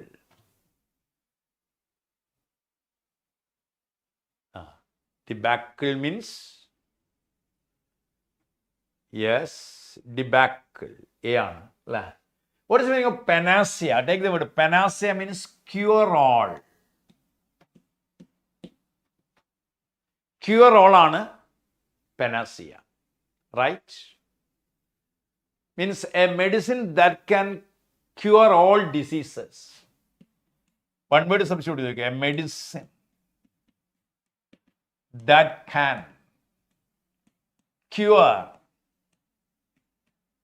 all diseases. ഒറ്റമൂലിക്ക എന്ന് പറയാം നമ്മൾ, panacea എന്ന് പറയും. A medicine that can cure all diseases. Okay. Debacle means great failure ആണ്, വൻ പരാജയം. അല്ലെങ്കിൽ ഫിയാസ്കോ, വേറെ വാക്കാണ് ഫിയാസ്കോ, വൻ പരാജയം. റൈറ്റ്? ഇത് ക്യൂറോൾ ആണ്, പെനാസിയ. ആന്റിഡോട്ട് എന്ന് പറഞ്ഞാൽ a medicine that can counteract poison. Antidote means a medicine that can counteract poison. Elixir means an imaginary drink that makes you immortal. Elixir means an imaginary drink that makes you immortal. Manna means divine food. Right? അതാണ് antidote. ഇനി triumph എന്ന് പറയാൻ അറിയാം, success ആണ്. Truth alone Triumph's, സത്യമേവ ജയതേ, മുണ്ടകോപൻ ഇത് പറഞ്ഞതാണ്. The company's new policy was a dash that pleased neither the management nor the employees. Answer here is compromise ആണ് വരുന്നത് answer. While debacle is a possibility, compromise better fits the idea of an outcome that is in the middle and potentially unsatisfactory both sides. Right? Debacle is a possibility. Compromise better fits the idea of an outcome that is in the middle and potentially unsatisfactory to both sides, which is a common result of difficult negotiations. Right? So, compromise is the apt word. Okay, thank you very much. Ariyalo.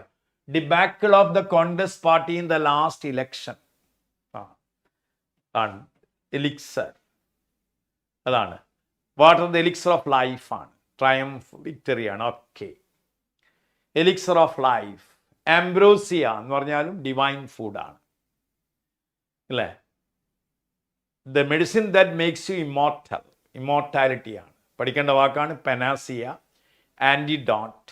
Quack എന്നുള്ള വാക്ക് പഠിക്കണം. Fake ഡോക്ടറാണ് quack അല്ലേ? ഹൈപ്പോകോൺട്രിയ എന്ന് പറഞ്ഞാൽ ഹിമാജിനറി illness ആണ്. ഹൈപ്പോകോൺട്രിയ that is imaginary illness ആണ്. Imaginary illness. Hypochondriac means a person who suffers from imaginary illness ആണ്, hypochondriac എന്ന് പറയും. പിന്നെ വാലിറ്റ്യൂഡിനേറിയൻ എന്നുള്ള വാക്കുണ്ട്, VALETUDINARIAN. Valetudinarian means a person who is anxious about his health. ശരീരത്തെക്കുറിച്ച് വല്ലാതെ ആങ്സൈറ്റി ഉള്ള ആളെന്താ പറയുക, വാലിറ്റ്യൂഡിനേറിയൻ എന്നാ പറയുക. റൈറ്റ്, ഓർമ്മിക്കണം ഈ വാക്കുകളൊക്കെ. അപ്പം a medicine that can counteract poison ആണ് panacea. A medicine that can counter poison is antidote, antivenom. A medicine that can cure all disease ആണ് പെനാസിയ, അല്ലെ cure all. Next one, a government run by wealthy is called theocracy, oligarchy, plutocracy, gerontocracy. ഏതാണ്? Plutocracy ആണ്. ആർക്കറിയാം? ഇത് few ആണ്, ഇത് പ്രീസ് ആണ്, പുരോഹിതന്മാരാണ്, ഇത് ഓൾഡ് മെൻ ആണ്, ഓൾഡ് മെൻ. ഇത് വെൽത്തി പീപ്പിൾ. പ്ലൂട്ടോ, ആ വാക്ക് നോക്കുക, പ്ലൂട്ടോസ് എന്ന വാക്കാണ്, പ്ലൂട്ടോക്രസി ആണ്. Plutos is a Greek word for wealth. Cracy means rule ആണ്. Plutocracy is a society ruled over controlled by people of great wealth ആണ്. ജെറൻഡോക്രസി അറിയാം, ഓൾഡ് മെൻ റൂളിംഗ് ആണ്. ബ്യൂറോക്രസി അറിയാം, ഒഫീഷ്യൽ റൂൾസ് ആണ്. A person who is indifferent to pleasure and pains and pleasures അറിയാം നമുക്ക്. ആരാണ് indifferent to pleasure and pain? ആരാണ്? Yes, a person who is indifferent to pleasure and pain. ഇത് സാധാരണ അറിയുന്ന വാക്കാണ്, നിങ്ങൾക്കറിയാം. ആരാണ്? സ്റ്റോയിക് എന്ന് പറയും. സ്റ്റോയിക്. സ്റ്റോയിസിസം എന്ന് കേട്ടില്ലേ? സ്റ്റോയിസിസം. ഇത് രണ്ടെണ്ണവും ഗ്രീക്ക് സ്കൂൾ ഓഫ് തോട്ട് ആണ്. സ്റ്റോയിസവും സ്കെപ്റ്റിസിസവും. Scepticism, cynicism. These are all Greek school of thought ആണ്. Stoic means a person who is indifferent to pleasures and pains. അതാണ് harden the mind and harden the soul. Harden the mind and harden the soul. എന്ത് വന്നാലും സഹിക്കുക, അല്ലേ? Stoic courage. Maurya, the central protagonist of the play by Synge. She has stoic courage. She exhibits stoicism. എന്ത് വന്നാലും സഹിക്കുക. Hedonist പറഞ്ഞാൽ ആരാണ്? ആനന്ദവാദിയാണ്. A person. Sceptic means dubious ആണ്, doubtful ആണ്. സ്കെപ്റ്റിസിസം അറിയാം നമുക്ക്. ഡൗട്ട്ഫുൾ ആണ്, ഡൂബിയസ് ആണ്, doubt about the claim of a truth ആണ്. സിനിസിസം എന്ന് പറഞ്ഞാൽ a person who finds fault everywhere. Fault finder ആണ് ഒരു സിനിക്. Fault finder. ഇത് ഡയോജനീസ് എന്നു പേരായ ഒരു ചിന്തകനുണ്ടായിരുന്നു. Diogenes Greek ചിന്തകനാണ്. അദ്ദേഹം സിനിസത്തിൻ്റെ വജ്ഞാവാണ്. കണ്ടത്? സിനിക്. ഹിഡോണിസ്റ്റ് എന്ന് പറഞ്ഞാൽ ആനന്ദവാദി, a person who likes pleasure. ഇവിടെ എപ്പിക്യൂരിയൻ എന്ന് പറഞ്ഞാൽ a person who finds pleasure in good food, wine, women. Dead yesterday unborn tomorrow why you fret it if today be sweet എന്ന് പറഞ്ഞ ആള്. മരിച്ചുപോയ ഇന്നലകൾ വരാനിരിക്കുന്ന നാളെ ഇന്ന് സന്തോഷിക്കുക ആണ് എപ്പിക്യൂറിയൻ ഫിലോസഫി എന്ന് പറയും. തിന്നുക, നന്നായി ഭക്ഷണം കഴിക്കുക, മദ്യപിക്കുക, അല്ലാണ്ട് മറ്റു കാര്യങ്ങളിൽ ഏർപ്പെടുക. ഇതാണെന്ത്? എപ്പിക്യൂറിയൻ. എപ്പിക്യൂറിയൻ ആനന്ദവാദി. ഇത് ഹിഡോണിസ്റ്റ്, ആനന്ദവാദികളാണ്. ആനന്ദം, പ്ലഷർ സീക്കിംഗ് പേഴ്സൺസ്. അപ്പോൾ ആൻസർ എന്താണ്? സ്റ്റോയിക് ആണ്. സ്റ്റോയിക് ഓർമ്മിക്കണം. Stoic. Stoic school of philosophy taught that virtue is based on knowledge, that the wise are indifferent to have vicissitudes and of vicissitudes എന്താണ്? ഈ മാറ്റങ്ങൾ of fortune, changes in eat, drink, മറിയാണ്. കണ്ടോ? Fortune and pleasure. ഇതിൻ്റെ vicissitudes ആണോടെ of fortune and to pleasure and pain. ഇങ്ങനെ മാറി മാറി കളിക്കും. അതിന് ഇൻഡിഫറൻ്റ് ആയിരിക്കുക. ഈ വാക്ക് പഠിക്കുക, വിസിറ്റ്യൂഡ്സ് ഓഫ് ഫോർച്യൂൺ. നമ്മുടെ ഭാഗ്യങ്ങൾ മാറി മാറി കളിക്കും, ചേഞ്ച് ചെയ്തുകൊണ്ടിരിക്കും. അതിനോട് എന്ത് ചെയ്യുക? ഇൻഡിഫറൻ്റ് ആയിരിക്കുക. അതാണ് സ്റ്റോയിക്.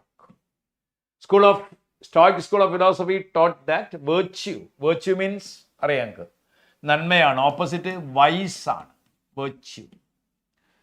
കേട്ടോ, വെർച്യൂ ഈസ് റിവാർഡഡ് എന്നാണ് subtitle of virtue rewarded is the subtitle of Pamela Richardson novel.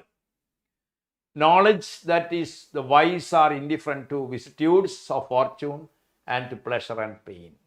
ഓർമ്മിക്കുക. അടുത്ത question. His eyes caught a heap of letters. They were lying on the table.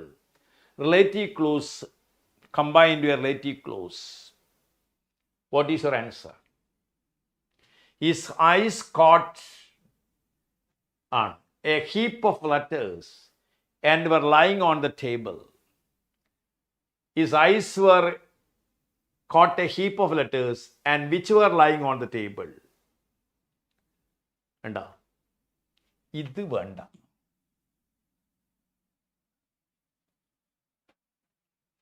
His eyes caught a heap of letters and were lying on the table.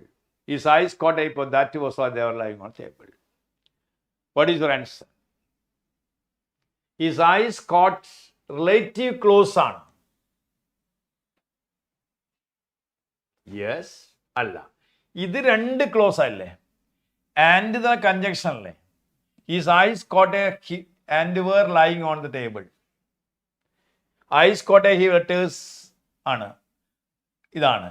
So that ഇവിടെ എന്താണ്? His eyes caught a letters which were lying on the table ആണ്.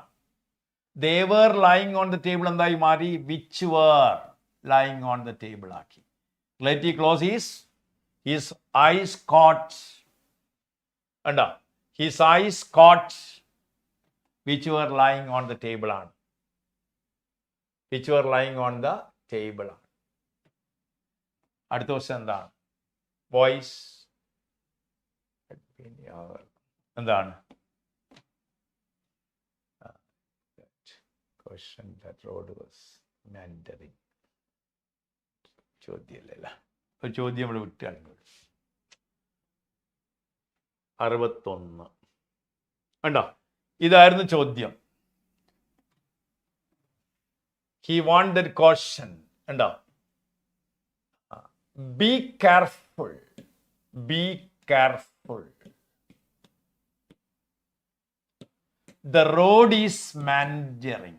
The road is meandering.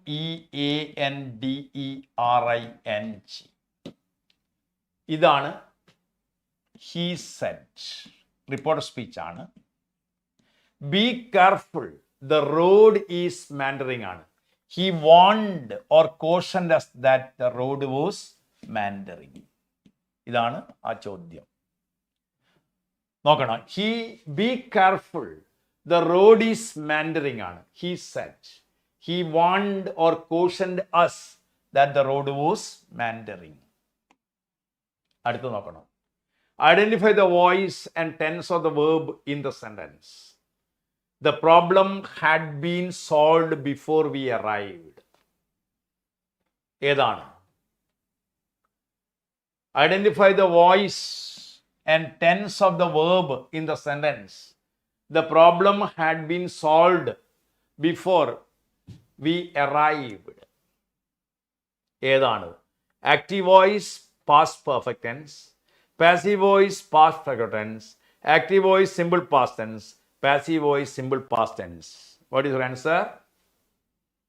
Yes, Jamshida correct ആണ്, Aparna correct ആണ്. എന്താണിത്? Yes. What is your answer? Passive voice ആണ്.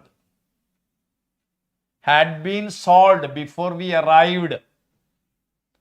നിങ്ങൾക്കറിയാം, this is what? Passive voice past perfect tense. Structure had been plus past participle. Had been solved is the form of past perfect tense. നമുക്കറിയാം past perfect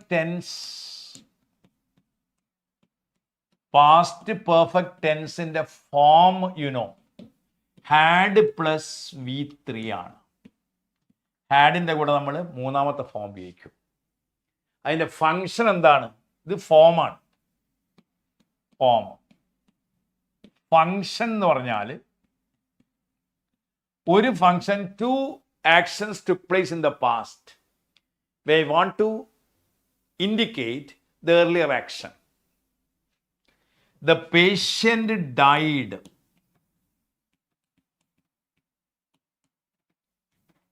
at 8 a.m. The doctor arrived at 10 a.m.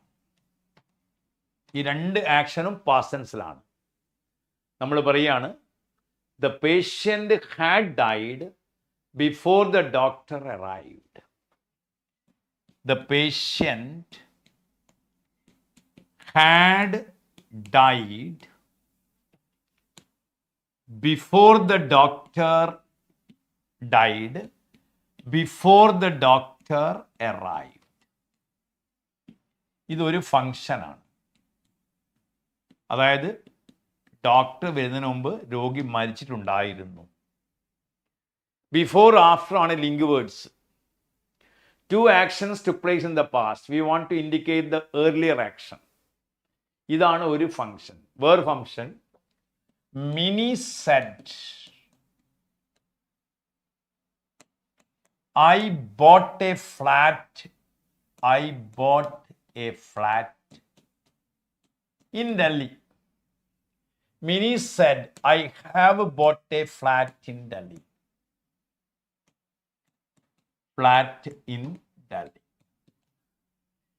ഈ രണ്ട് സ്റ്റേറ്റ്മെന്റ്സിന്റെയും report form എന്താണ്? Mini said that she had bought. Simple past ടെൻസിന്റെയും past perfect ടെൻസിന്റെയും report സ്പീച്ചിൽ had plus past part ഉപയോഗിക്കുന്നു. പിന്നെ നമ്മൾ ഉപയോഗിക്കുന്നത് എവിടെയാണ്? തേർഡ് ടൈപ്പ് ഓഫ് ഇഫിന്റെ മൂന്നാമത്തെ ടൈപ്പിൽ third type of if. He did not apply for the post. He did not apply for the post. He did not get it. കിട്ടിയില്ല. ഈ രണ്ട് കാര്യം നമ്മൾ പറയുകയാണ്. ഇത് സാങ്കല്പികമായി പറയാണ്. If he had applied,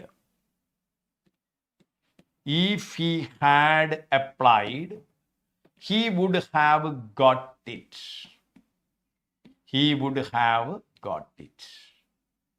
ഇത് ഇങ്ങനെയും പറയാം. Had he applied, he would have got it. Type 3 condition of if. ഇതാണ് ഇഫിൻ്റെ ഹാഡ് പാസ്റ്റ് പെർഫെക്റ്റ് ടെൻസിൻ്റെ എന്ത് ഫങ്ഷൻസ്. ഇനി അതിൻ്റെ പാസീവ് നോക്കുക. She had solved the problems.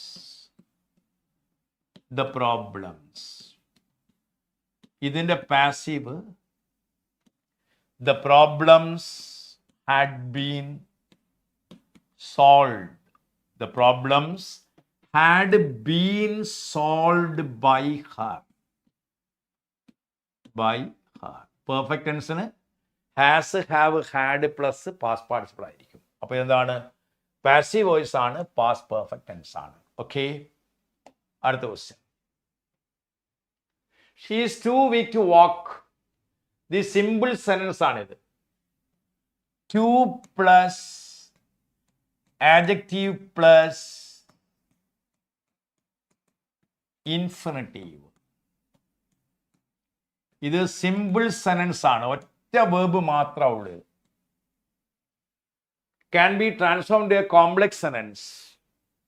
എങ്ങനെയാണ് ഇത് കോംപ്ലക്സ് സെൻറ്റൻസ് ആയി ചേഞ്ച് ചെയ്യുക? She is too weak to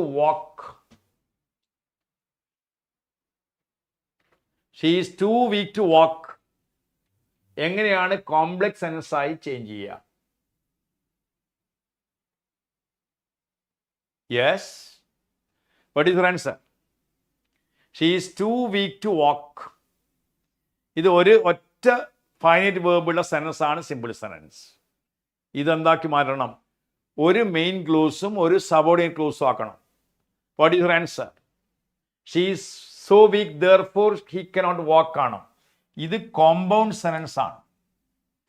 ഇത് രണ്ടും ഈക്വലി, രണ്ടും മെയിൻ ക്ലോസ് ആണ്. Therefore, കേട്ടോ. So this is A compound sense. ഒരു മെയിൻ ക്ലോസും ഒരു സബോർഡിനേറ്റ് ക്ലോസും വേണം. ബീയിങ് വീക്ക് എന്ന് പറയുന്നത് എന്താണ്? ഇത് സിമ്പിൾ സെൻസ് തന്നെയായ. ബീയിങ് എന്ന് പറയുന്ന പാർട്ടിസിപ്പിൾ ആണ്. ബീയിങ് ടയേർഡ്, ബീയിങ് ഹാവിങ് വന്നാൽ എന്താണ്?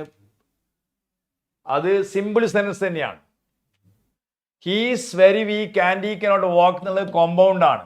അപ്പൊ എന്താണ്? ഈ so weak that he cannot walk. ഇത് ഒരു സബോർഡിനേറ്റ് ക്ലോസും ഇത് ഒരു മെയിൻ ക്ലോസും ആണ്. So this is the answer. Right? B ആണ്. ഓർമ്മിക്കണം.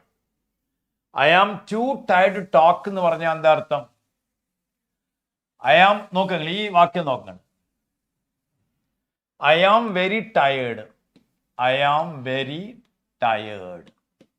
ഇതൊരു സിമ്പിൾ സെൻസ് ആണ്. I can't talk. എനിക്ക് വർത്തമാനം പറയാൻ കഴിയില്ല. ഇത് എനിക്ക് വേണമെങ്കിൽ I am so tired that I can't talk.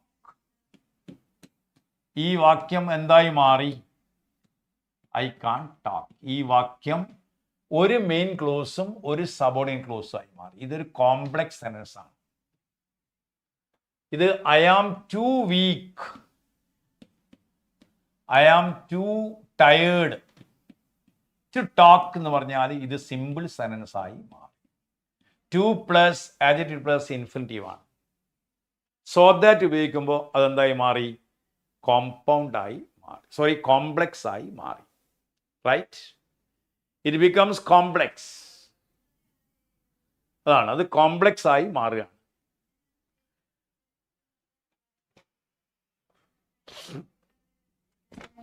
Signal ഇല്ല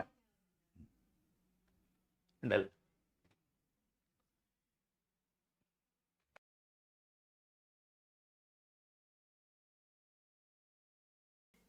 അപ്പൊ ഓർമ്മിക്കുന്നത് 2 പ്ലസ് ആഡ്ജക്റ്റീവ് പ്ലസ് ഇൻഫിനിറ്റീവ് ആണ്.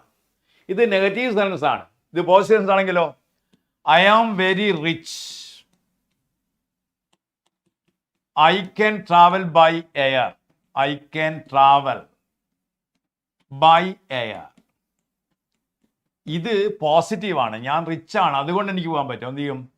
I am rich enough to travel by air. I am rich enough to travel by air. ഇതും സിമ്പിൾ സെൻസ് ആയി മാറി. Enough ഉപയോഗിക്കുന്നു. Use enough after adjectives.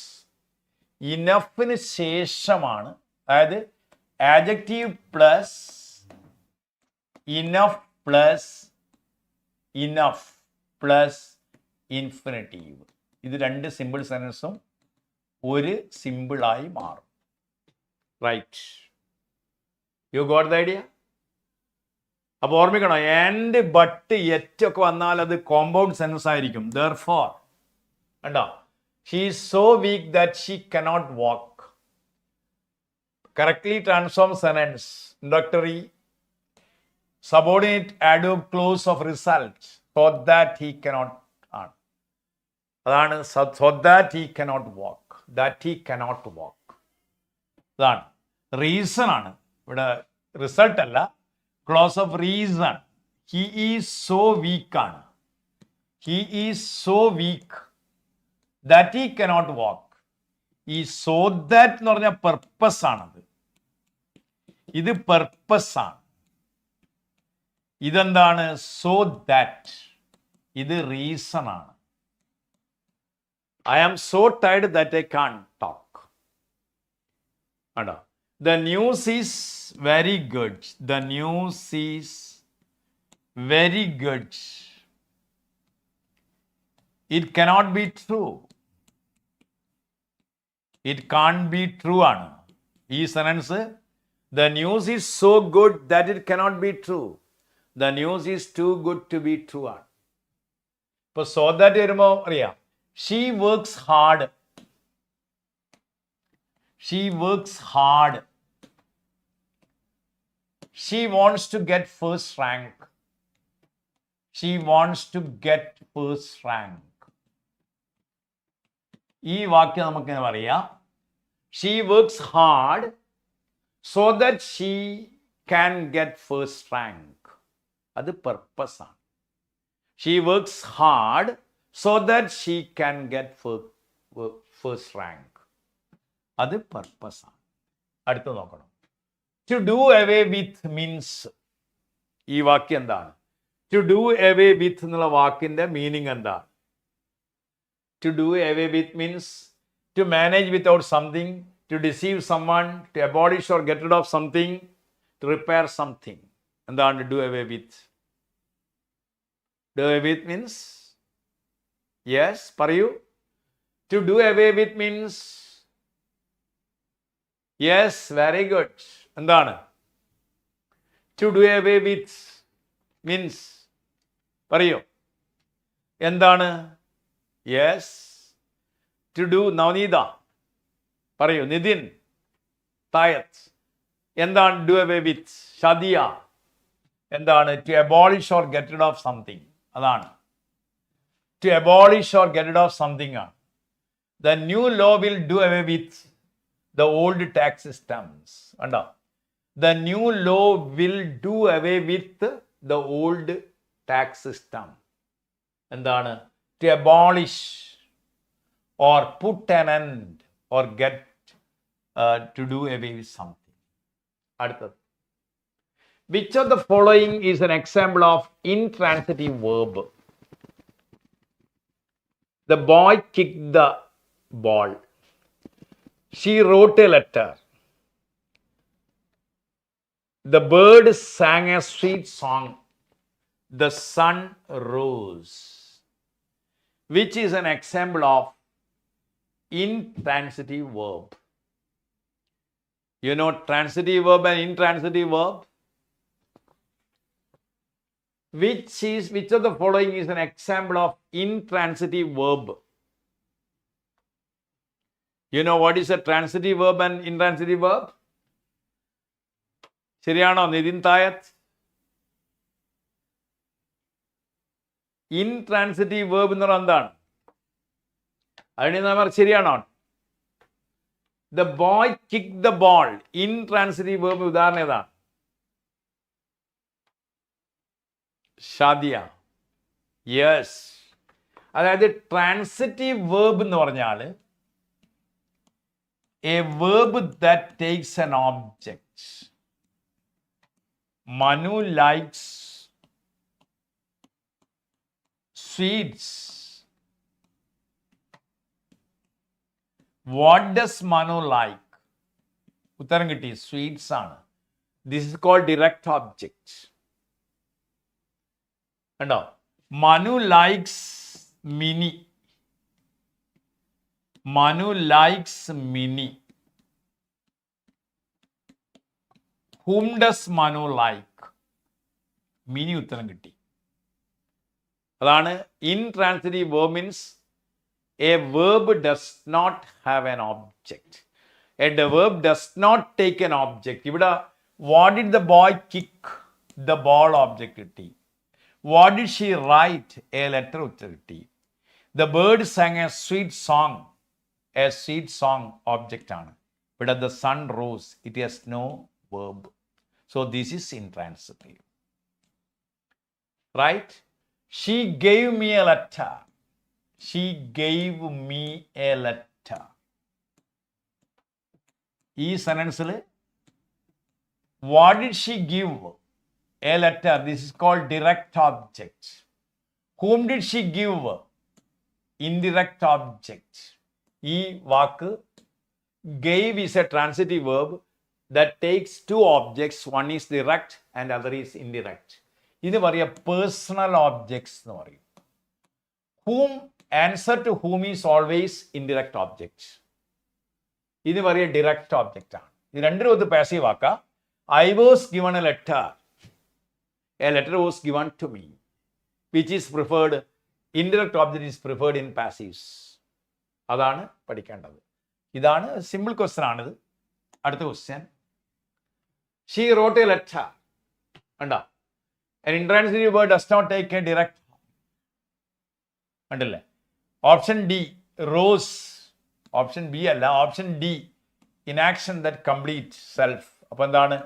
D ആണ് answer. Does not transfer object. All others verbs have direct objects. അപ്പോൾ എന്താണ്? She the sun rose ആണ് answer.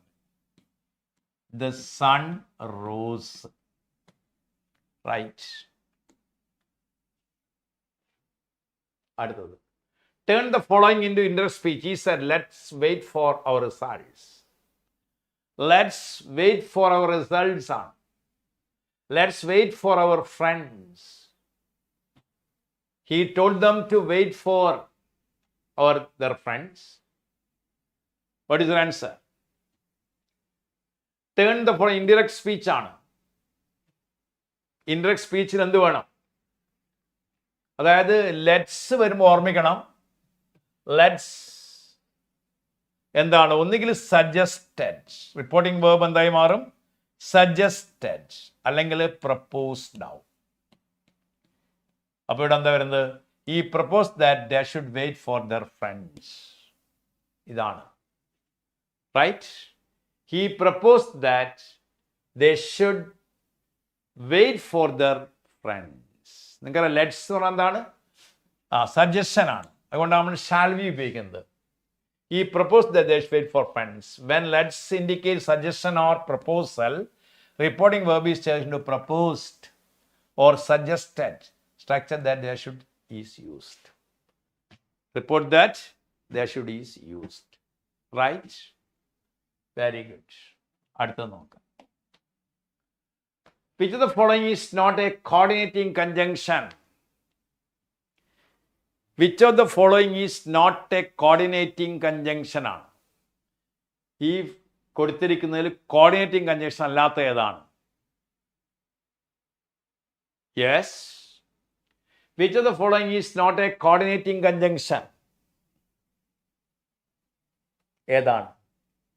Conjunctions രണ്ടെണ്ണം ഉണ്ട്. കൺജങ്ഷൻ മീൻസ് കണക്റ്റിംഗ് വേർഡ്സ് ആണ് കൺജങ്ഷൻസ്. ഒന്ന് കോർഡിനേറ്റിംഗ് കൺജങ്ഷൻ, കോർഡിനേറ്റിംഗ്. മറ്റത് സബോർഡിനേറ്റിംഗ്. സബോർഡിനേറ്റിംഗ് കൺജങ്ഷൻ എന്ന് പറഞ്ഞാൽ ദാറ്റ് കണക്ട്സ് സബോർഡിനേറ്റ് ക്ലോസസ്. ഇതെന്താണ്? ക്ലോസസ്. ഏത്? കോർഡിനേറ്റ് ക്ലോസസ് അല്ല, ഇൻഡിപെൻഡന്റ് ക്ലോസസിനാണ്, മെയിൻ ക്ലോസുകൾ. Yes, very good. For, nor, yet, they are all ഏതാണ്? Coordinating conjunctions. അപ്പോൾ ഓൾദോ എന്താണ്? സബോർഡിനേറ്റിംഗ്. നോക്കുക. She was poor,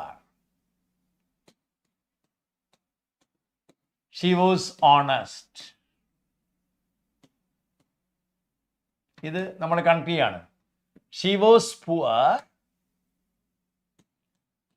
but she is honest. But she is honest. ഈ രണ്ട് വാക്യങ്ങളും ബട്ട് എന്ന കോർഡിനേറ്റിംഗ് കൺജങ്ഷൻ കൊണ്ട് കണക്ട് ചെയ്തുകൊണ്ട് അത് കോമ്പൗണ്ട് സെന്റൻസ് ആയി മാറി. കോമ്പൗണ്ട് ആണ്. ഇത് നമ്മൾ എന്ത് ചെയ്യുന്നു? Although she was poor she is honest. Although she was poor എന്ന് പറഞ്ഞാൽ അവൾ പുവർ ആണെങ്കിലും ഇത് കോംപ്ലക്സ് സെന്റൻസ് ആയി മാറി. കേട്ടോ? ഇതേ വാക്യം നിങ്ങൾ in spite of being poor, in spite of being poor she is honest എന്ന് പറയുമ്പോൾ അത് സിമ്പിൾ സെന്റൻസ് ആയി മാറി. ഇത് ക്ലോസ് അല്ല, ഇതൊരു ഫ്രേസാണ്. In spite of being poor she is honest. That becomes a simple sentence. അപ്പോൾ though, even though, although, though, even though, if, since, as, so, so that, such as, ഇതൊക്കെ എന്താണ്?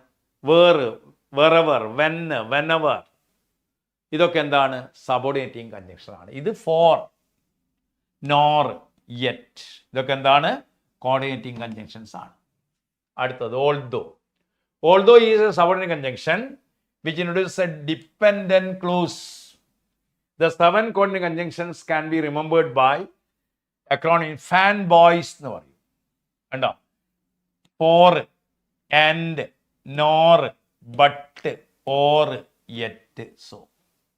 നമ്മൾ ആക്രോണിംസ് ആയ നമ്മൾ എന്ത് ചെയ്യുന്നു? ന്യൂമോണിക്സ് എന്ന് പറയാറുണ്ട്. പഠിക്കാൻ വേണ്ടി ഉപയോഗിക്കുന്ന ന്യൂമോണിക്സ് ഉപയോഗിക്കാറുണ്ട്. കോഡ് പഠിക്കുക എന്ന് പറയും, കേട്ടില്ലേ? അതിൽ ഉള്ളൊരു സംഗതിയാണ്. എല്ലാറ്റിനും കോഡ് പഠിക്കാൻ നിൽക്കരുത്. ചില കാര്യങ്ങൾ ഇതൊക്കെ ആർക്കും അറിയാം. ഫോർ, വേണ്ട, and, nor, but, or, yet, so, ഇതൊക്കെ എന്താണ്? കോർഡിനേറ്റിംഗ് കൺജങ്ഷൻ ആണ്. ഫാൻ ബോയ്സ് എന്ന് പറയുന്നത് കോർഡിനേറ്റിംഗ് കൺജങ്ഷൻസ്.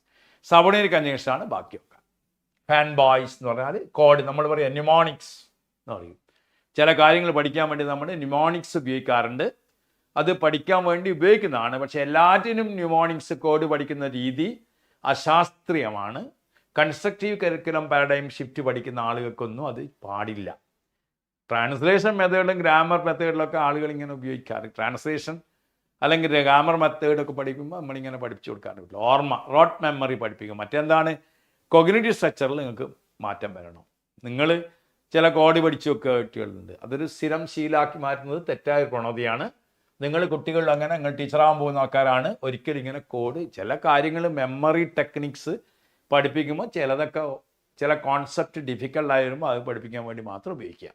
ഓക്കെ, അടുത്തത് identify type of adverb sentence is often late for work.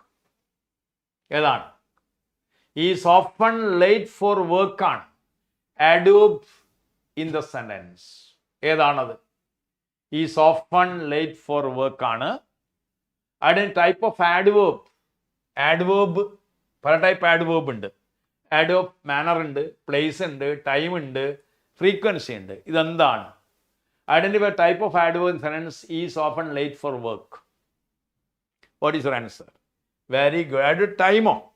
Dhanya, is it correct? Time അപ്പോൾ when, whenever, as, till, until അല്ലേ time. Okay, വീണ്ടും പറയും time. Khadeeja, time. adverb clause of frequency ചോദിച്ചത്. adverb കേട്ടോ, adverb clause of is often late for. ഈ adverb often ആണ്, late ആണ്. അപ്പൊ എന്താണ്? adverbs ഓഫ് ഫ്രീക്വൻസി ആണ്. എന്താണ്? adverb ഓഫ് ഫ്രീക്വൻസി ആണ്. Frequency like, often, always, sometimes, never. Question of how often കേട്ടോ, അതാണ് adverb ഓഫ് ഫ്രീക്വൻസി. ഓക്കെ, ഇനി ലാസ്റ്റ്, അതായത് 69. He has no objection. My proposal ആണ്, പ്രപ്പോസിഷൻ ആണ്. He has no objection, my proposal ആണ്. What is the preposition here? Yes, he has no objection dash my proposal. എന്താണ്? He has no objection dash my proposal. What is your answer? എന്താണ്? Yes. What is the preposition here? He has no objection dash my proposal. Yes, very good. To my proposal. എന്താണ്? He has no objection to my proposal. ഇതാണ്. ഇനി അടുത്ത question ആണ് to my proposal. Then next question, the sentence in the I want to know what I should do. The underlined clause is, ഇതാണ് underlined clause. ഇതെന്താണ്?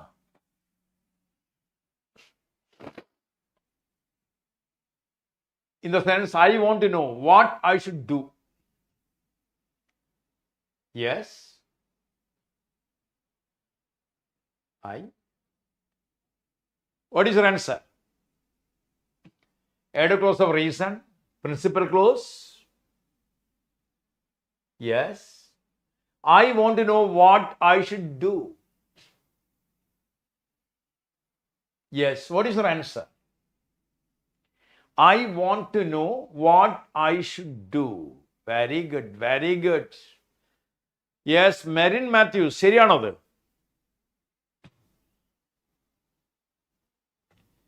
അപ്പു പൊന്നു ശരിയാണോ? ആദ്യം ശരിയാണോ? പ്രിൻസിപ്പൽ ക്ലോസ് എന്നാ. What I should do. What I should do principal clause ആണോ? Adyanath. I want to know what I should do.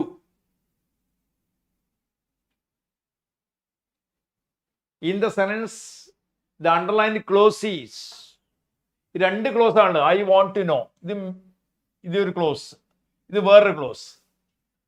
Nitin Thayath ശരിയാണോ അത്? What I should do. Jamshida correct ആണ്. ഖദീജ കിഡ് ശരിയല്ല. ഇത് എന്താണ്? നൗൺ ക്ലോസ് ആണ്. അതായത് I want to know what. Know എന്നുള്ള വേർബിന്റെ ഓബ്ജക്റ്റ് ആണ് ഈ വൈ ഷുഡ് നോ. അപ്പൊ അതെന്താണ്? Noun clause acting as the object of the verb know ആണ്. ഈ നൗൺ ക്ലോസിന്റെ ഫങ്ഷൻ എന്താണ്? ഒന്നുകിൽ അത് സബ്ജക്റ്റ് ആയിരിക്കും, അല്ലെങ്കിൽ അത് വേർബ് ആയിരിക്കും, ഓബ്ജക്റ്റ് ആയിരിക്കും. പറയാം, where she gets money. Where she gets money is quite mysterious എന്ന് പറയാം. ഇവിടെ വേർ ഷീ ഗെറ്റ്സ് മണി ആണ് സബ്ജക്റ്റ്. ഇതൊരു നൗൺ ക്ലോസ് ആണ്. Where does she get money അല്ല, where she gets money is quite mysterious ആണ്. ഇത് നൗൺ ക്ലോസ് ആണ് കേട്ടോ. നൗണിന്റെ ഫങ്ഷൻ ചെയ്യുന്ന ക്ലോസ് ആണെന്ത്? Noun clause. അതായത് പറയാണ്, I have a feeling that she will fail. That she will fail. ഇതില് ഈ ഫീലിംഗ് എന്താണ്? ഫീലിംഗ് ഇത് അപ്പോസിയാണ്. ഇതൊരു നൗൺ ക്ലോസ് ആണ്. That she will fail. ഇപ്പൊ നൗണിന്റെ ഫങ്ഷൻ ചെയ്യുന്ന ക്ലോസ് ആണ് noun clause. So this is a I want to know what should I do എന്നുള്ളത് നോ എന്നുള്ള വേർബിന്റെ ഓബ്ജക്റ്റ് ആണിത്. That is a noun clause. Right? Noun clause act the object of the verb know. The ender clause, what should I know do, answers the question I want to know what, making it function as the direct object of the verb know. Right? ഇനി അവസാന ഭാഗത്തേക്ക് നീങ്ങാണ് നമ്മൾ. Last 10 question ആണ്. അത് നമ്മളെ teaching of ഇംഗ്ലീഷിലാണ്. First question ഇതാണ്. Teaching of English 10 മാർക്കാണ്. The natural approach to language teaching developed by Tracy Terrell and Stephen Krashen emphasizes the systematic drilling of grammatical patterns, a focus on comprehensible input and low anxiety environment to facilitate natural language acquisition over consciousness, the immediate correction of all state errors, translation of literary ആണ്. ആർക്കും അറിയാം എന്താണ് ഇവിടെ പറയുന്നതാണ്? Input hypothesis പറയുന്നുണ്ട്. ഇത് ക്രാഷന്റെ തിയറിയാണ്. ഇത് സ്ട്രക്ചറൽ അപ്രോച്ച് ആണ്, ഡ്രില്ലിംഗ് മെത്തേഡ്. ഇതും അതുപോലെ തന്നെ സ്ട്രക്ചറൽ അപ്രോച്ച് ആണ്. ഇത് ഗ്രാമർ ട്രാൻസ്ലേഷൻ മെത്തേഡാണ്. So B is the correct answer. Sorry, എന്താണ്? Focus on. സ്റ്റീഫൻ ക്രാഷന്റെ ഹൈപ്പോത്തിസിസ് ആണ്. അതാണ് focus on comprehensible input and low anxiety. അതാണ് ഫിൽട്ടർ ഹൈപ്പോത്തീസിസ് എന്ന് പറയുന്നു. Facilitate natural language acquisition over conscious learning. The natural approach applies Krashen's theories directly to that classroom, delaying or oral production, tolerating errors, and focusing on communication, low stress setting. അതാണ് effective filter hypothesis എന്ന് പറയുന്നത്. Anxiety കുറച്ച് കുട്ടികൾക്ക് നല്ല കാര്യം പറഞ്ഞു കൊടുത്ത് പഠിപ്പിക്കുക. നിങ്ങൾക്കറിയാം സ്റ്റീഫൻ ക്രാഷൻ്റെ അത് പഠിച്ചിരിക്കണം. അടുത്തത് the prose of analyzing learners' errors to understand the underlying linguistic system and developmental stage of the learners is called summative assessment, error analysis, contrastive analysis. എന്താണ് Vivek? What is your answer? The prose of analyzing learners, the prose of analyzing learners errors, ആർക്കും അറിയാം എന്താണ്? Error analysis ആണ്. Error analysis നിങ്ങൾക്കറിയാം എന്താണ് error analysis? Error analysis which became prominent after the decline of behaviorism. ഉണ്ടോ? Behaviourism അതിനുശേഷം എന്താണ്? views errors not as bad habits but as evidence of the learner's active process of figuring out the language system. അതാണ് error analysis. എന്താണ്? errors not as bad habits or bad sign of education but as evidence of the learner's active processes of figuring out the language system. അതാണ് errors may be treated as friends not as enemies to be conquered on എന്ന് പറയുന്നില്ലേ, conquered with എന്ന് പറയുന്നത്. ഓർമ്മിക്കുക. അടുത്തത് third question ആണ്, which of the following is the best example of a strategy promoting learner autonomy? ഏതാണ്? which of the following is the best example of a strategy for promoting learner autonomy? Learner autonomy promote ചെയ്യാൻ പറ്റിയ ഏറ്റവും നല്ല example ഏതാണ്? providing students with a complete translated summary of every text, teaching students how to use a monolingual dictionary and encouraging them to set their own learning goals, ensuring all classroom. അതാണ്. which of the following is the best example of strategy of promoting learner autonomy? എന്താണ്? what is your answer? yes, Arunima Nair, മഹീന Sajeeb, കറക്റ്റാണ്. രമ്യ ബാലൻ, ആദിനാഥ്, മെറിൻ മാത്യൂസ്, കറക്റ്റാണ്. എന്താണ്?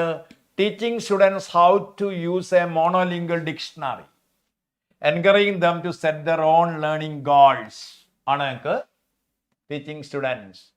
Learner autonomy is about empowering students to take responsibility of their own learning. Teaching them skills like using a dictionary enables them to learn independently outside teacher direct control. Right? Next question is, the use of computers for language drills, tutorials and stimulations in the language classroom is known as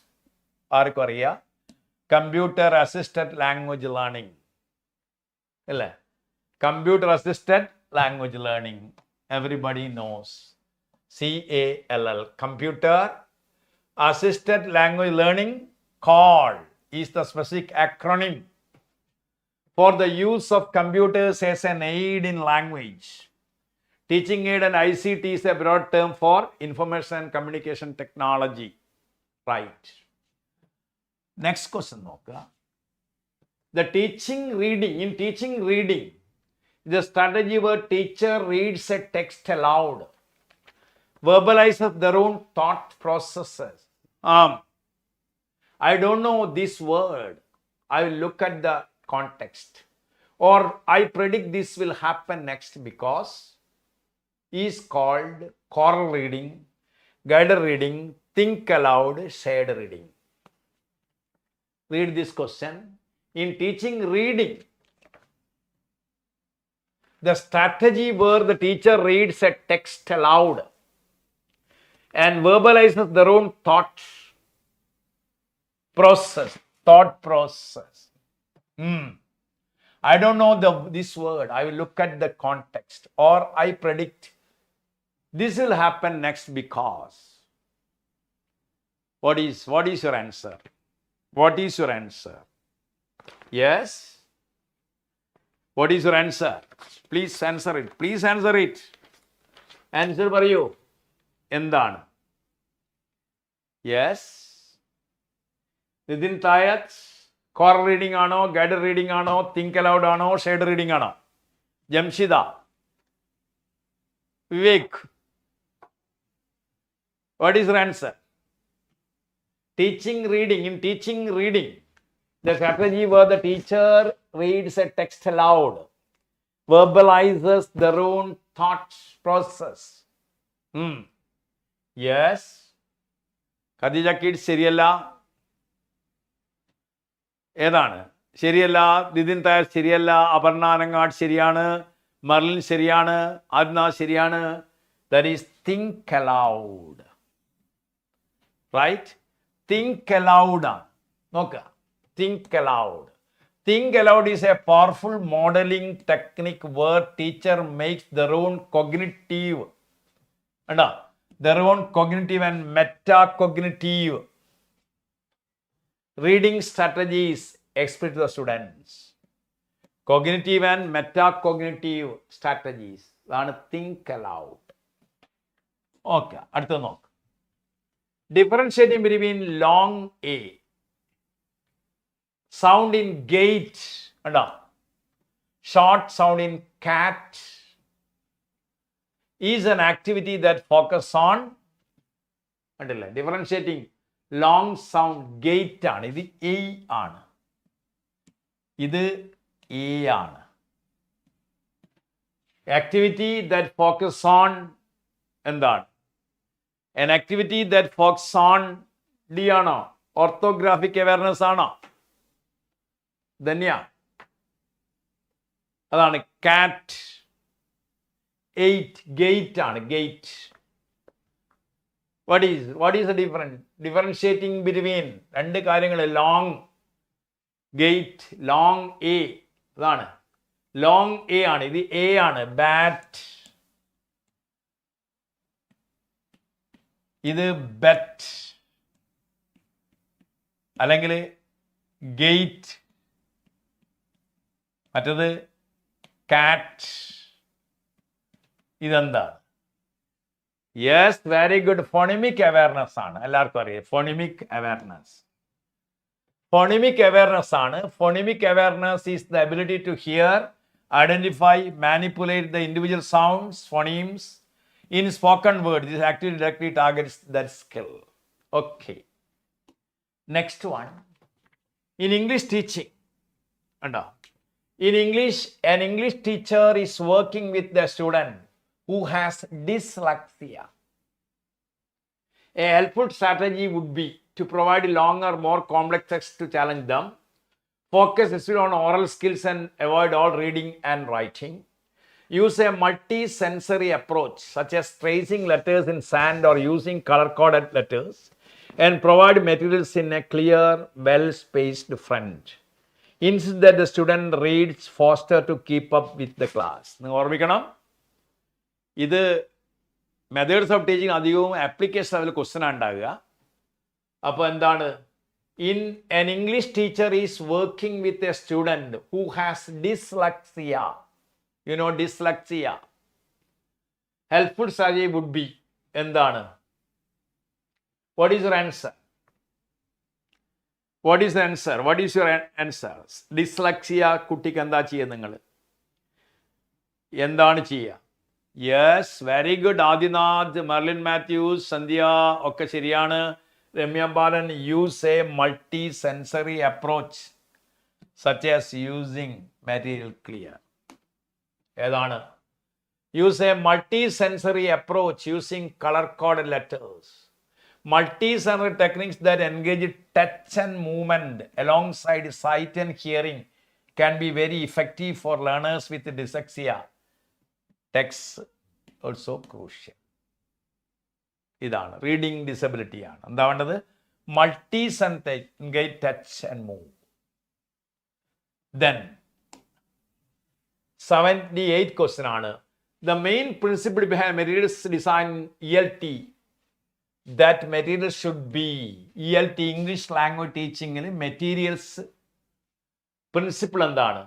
The main principle behind materials design in ELT is that materials should dash be as difficult as possible to challenge the learners be created exclusively native speakers of English, be appropriate for the learner's age level interests and clearing learning objectives, replace are appropriate for the learner's age level interests. ഇതായിരിക്കണം learning objectives. Okay, അതാണ്. Effective materials are learner-centered. Their suitability for the specific context, age, needs, goals, most important consideration for materials designers. Okay. അടുത്ത question നോക്കുക. When a teacher provides feedback by rephrasing a student's incorrect utterance correctly without explicitly stating that is wrong, it is called. Okay. When a teacher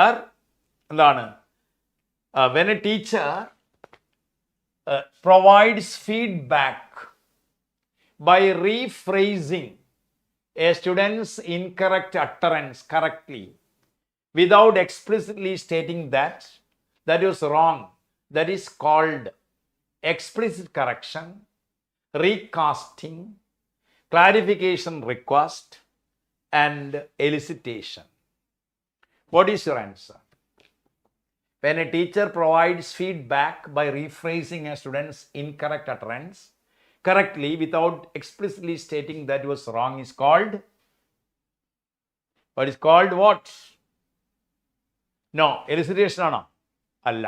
Marin Matthews അല്ല. എന്താണ്? Rephrasing student's incorrect answer without explicitly that was wrong is called? No, clarification request അല്ല. എന്താണ്? Explicit correction അല്ല. അപ്പൂപ്പനു correct അല്ല. എന്താണ്? That is called recasting. That is called recasting. നോക്കണം നിങ്ങൾ. Recasting. If I go to the market yesterday, the teacher might recast is, oh, you went to the market yesterday. What did you buy? This is a more implicit form of correction.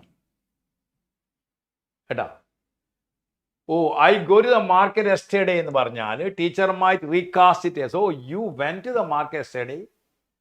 What do you buy? This is more implicit form of correction. This is called recasting. The last question ആണ്, 80ാം ചോദ്യമാണ്. The approach that views language as a complex, dynamic system that emerges from patterns of use rather than being governed by a set of innate rules is known as universal grammar, behaviorism, emergentism, usage-based linguistics, the monitor model. The approach that views language as a complex dynamic system that emerges from patterns of use rather than being governed by a set of innate rules. Chomsky പറയില്ലേ, innate rules. ചോംസ്കിക്ക് വിരുദ്ധമായി ചിന്തിച്ച ആൾക്കാരാണ് ഇവർ. Is known as universal grammar. അതാണ് language A complex dynamic സിസ്റ്റമാണ് that emerges from patterns of use rather than being governed by a set of innate rules is known as universal grammar, behaviorism, emergentism, usage-based linguistics, the monitor model. എന്താണ്? അല്ല. ഇതിന് താഴത്തെ ഉത്തരം അതല്ല. എന്താണ്? Answer is എമർജന്റിസം ആണ്. ഇതാണ് അതിൻ്റെ അർത്ഥം. എമർജന്റിസം ഓർമ്മിക്കണം. എമർജന്റിസം usage mode linguistics ആണ്. This is a more recent advanced conception linguistics ആണ്. This is a more advanced concept in linguistics. Emergentism theories challenge Chomskyan notion of innate grammar. ഓർമ്മിക്കണേ, emergentist theories challenge Chomskyan. Chomsky പറയാം LADയെ കുറിച്ച് പറയുന്നുണ്ട്, അല്ല universal grammar പറയുന്നു. അതിന് arguing that grammar structure emerges from language use and the human brain's pattern finding abilities. അതാണ് എമർജന്റിസം. ഇതാണ് 80 ചോദ്യങ്ങൾ നമ്മളിപ്പോൾ ഡിസ്കസ് ചെയ്തത് കേട്ടോ. ഇപ്പം 3 ദിവസമായി നമ്മൾ ഡിസ്കസ് ചെയ്തുകൊണ്ടിരിക്കുകയാണ്. 240 ചോദ്യങ്ങൾ നിങ്ങൾക്ക് ഡിസ്കസ് ചെയ്ത് കഴിഞ്ഞു ഓൾറെഡി. ഇനി അടുത്ത ക്ലാസ് നമ്മൾ 100 ചോദ്യങ്ങൾ ഡിസ്കസ് ചെയ്യും. അതായത് 100 ചോദ്യങ്ങൾ എന്ന് പറഞ്ഞാൽ അതിലെ പാർട്ട് എ, ആ പാർട്ടിലുള്ള ചോദ്യങ്ങൾ ഉൾപ്പെടെ. അതായത് പാർട്ട് എയിലെ methods of aptitude, teaching aptitude, പിന്നെ റിനൈസൻസ്, കേരള റിനൈസൻസും കറണ്ട് അഫയേഴ്സും ഇന്ത്യൻ പോളിറ്റി ഉൾപ്പെടുന്ന ഭാഗം, അതുള്ള ക്വസ്റ്റ്യൻസ് അടുത്ത ക്ലാസ് നമ്മൾ ഡിസ്കസ് ചെയ്യാം. അപ്പം നമ്മൾ 10ഓളം ക്ലാസ്സുകൾ ഇങ്ങനെ ഡിസ്കസ് ചെയ്യും. ഓക്കെ, അപ്പോൾ ഓരോ ദിവസവും നിങ്ങൾ കണ്ടോ. അപ്പം അടുത്ത ക്ലാസ് വരുമ്പോൾ നിങ്ങൾ കുറച്ചുകൂടി കാര്യങ്ങൾ പഠിച്ചു വരിക. എല്ലാ മേഖലകളെ കുറിച്ച് നോക്കി വെക്കണം. ഒന്നും മറന്നു പോകരുത്. ചെറിയ നോട്ട് ബുക്ക് വേണം. അത് വായിച്ച് ശ്രദ്ധ കേന്ദ്രീകരിച്ചുകൊണ്ട് തന്നെ ഫോക്കസ് ചെയ്ത് പഠിക്കുക. ഇനിയുള്ള ദിവസങ്ങൾ വളരെ നിർണായകമാണ്. ടെൻഷൻ ഇല്ലാതെ സന്തോഷപൂർവ്വം പഠിക്കുക. യാതൊരു ടെൻഷനും വേണ്ട. നല്ല ഹാപ്പിയായി പഠിച്ചുകൊണ്ടേയിരിക്കുക. അടുത്ത 20-ാം തീയതി നമ്മുടെ പരീക്ഷ. ഇനി 18 ദിവസം ബാക്കിയുണ്ട്. ആ ദിവസങ്ങളിൽ നമുക്ക് കുറച്ചുകൂടിയും ക്വസ്റ്റ്യൻസ് ചെയ്യാം. അപ്പോൾ നിങ്ങൾ വേണ്ട രൂപത്തിൽ തന്നെ കാര്യങ്ങൾ മനസ്സിലാക്കി ഒരു പ്രാർത്ഥനയോട് കൂടിയിട്ട് പഠിച്ചു കൊള്ളുക. എല്ലാവിധ വിജയാസനം നിർത്തുന്നു. എല്ലാവർക്കും എൻ്റെ സന്തോഷം അറിയിക്കുന്നു. Arunima Nair, thank you so much കേട്ടോ.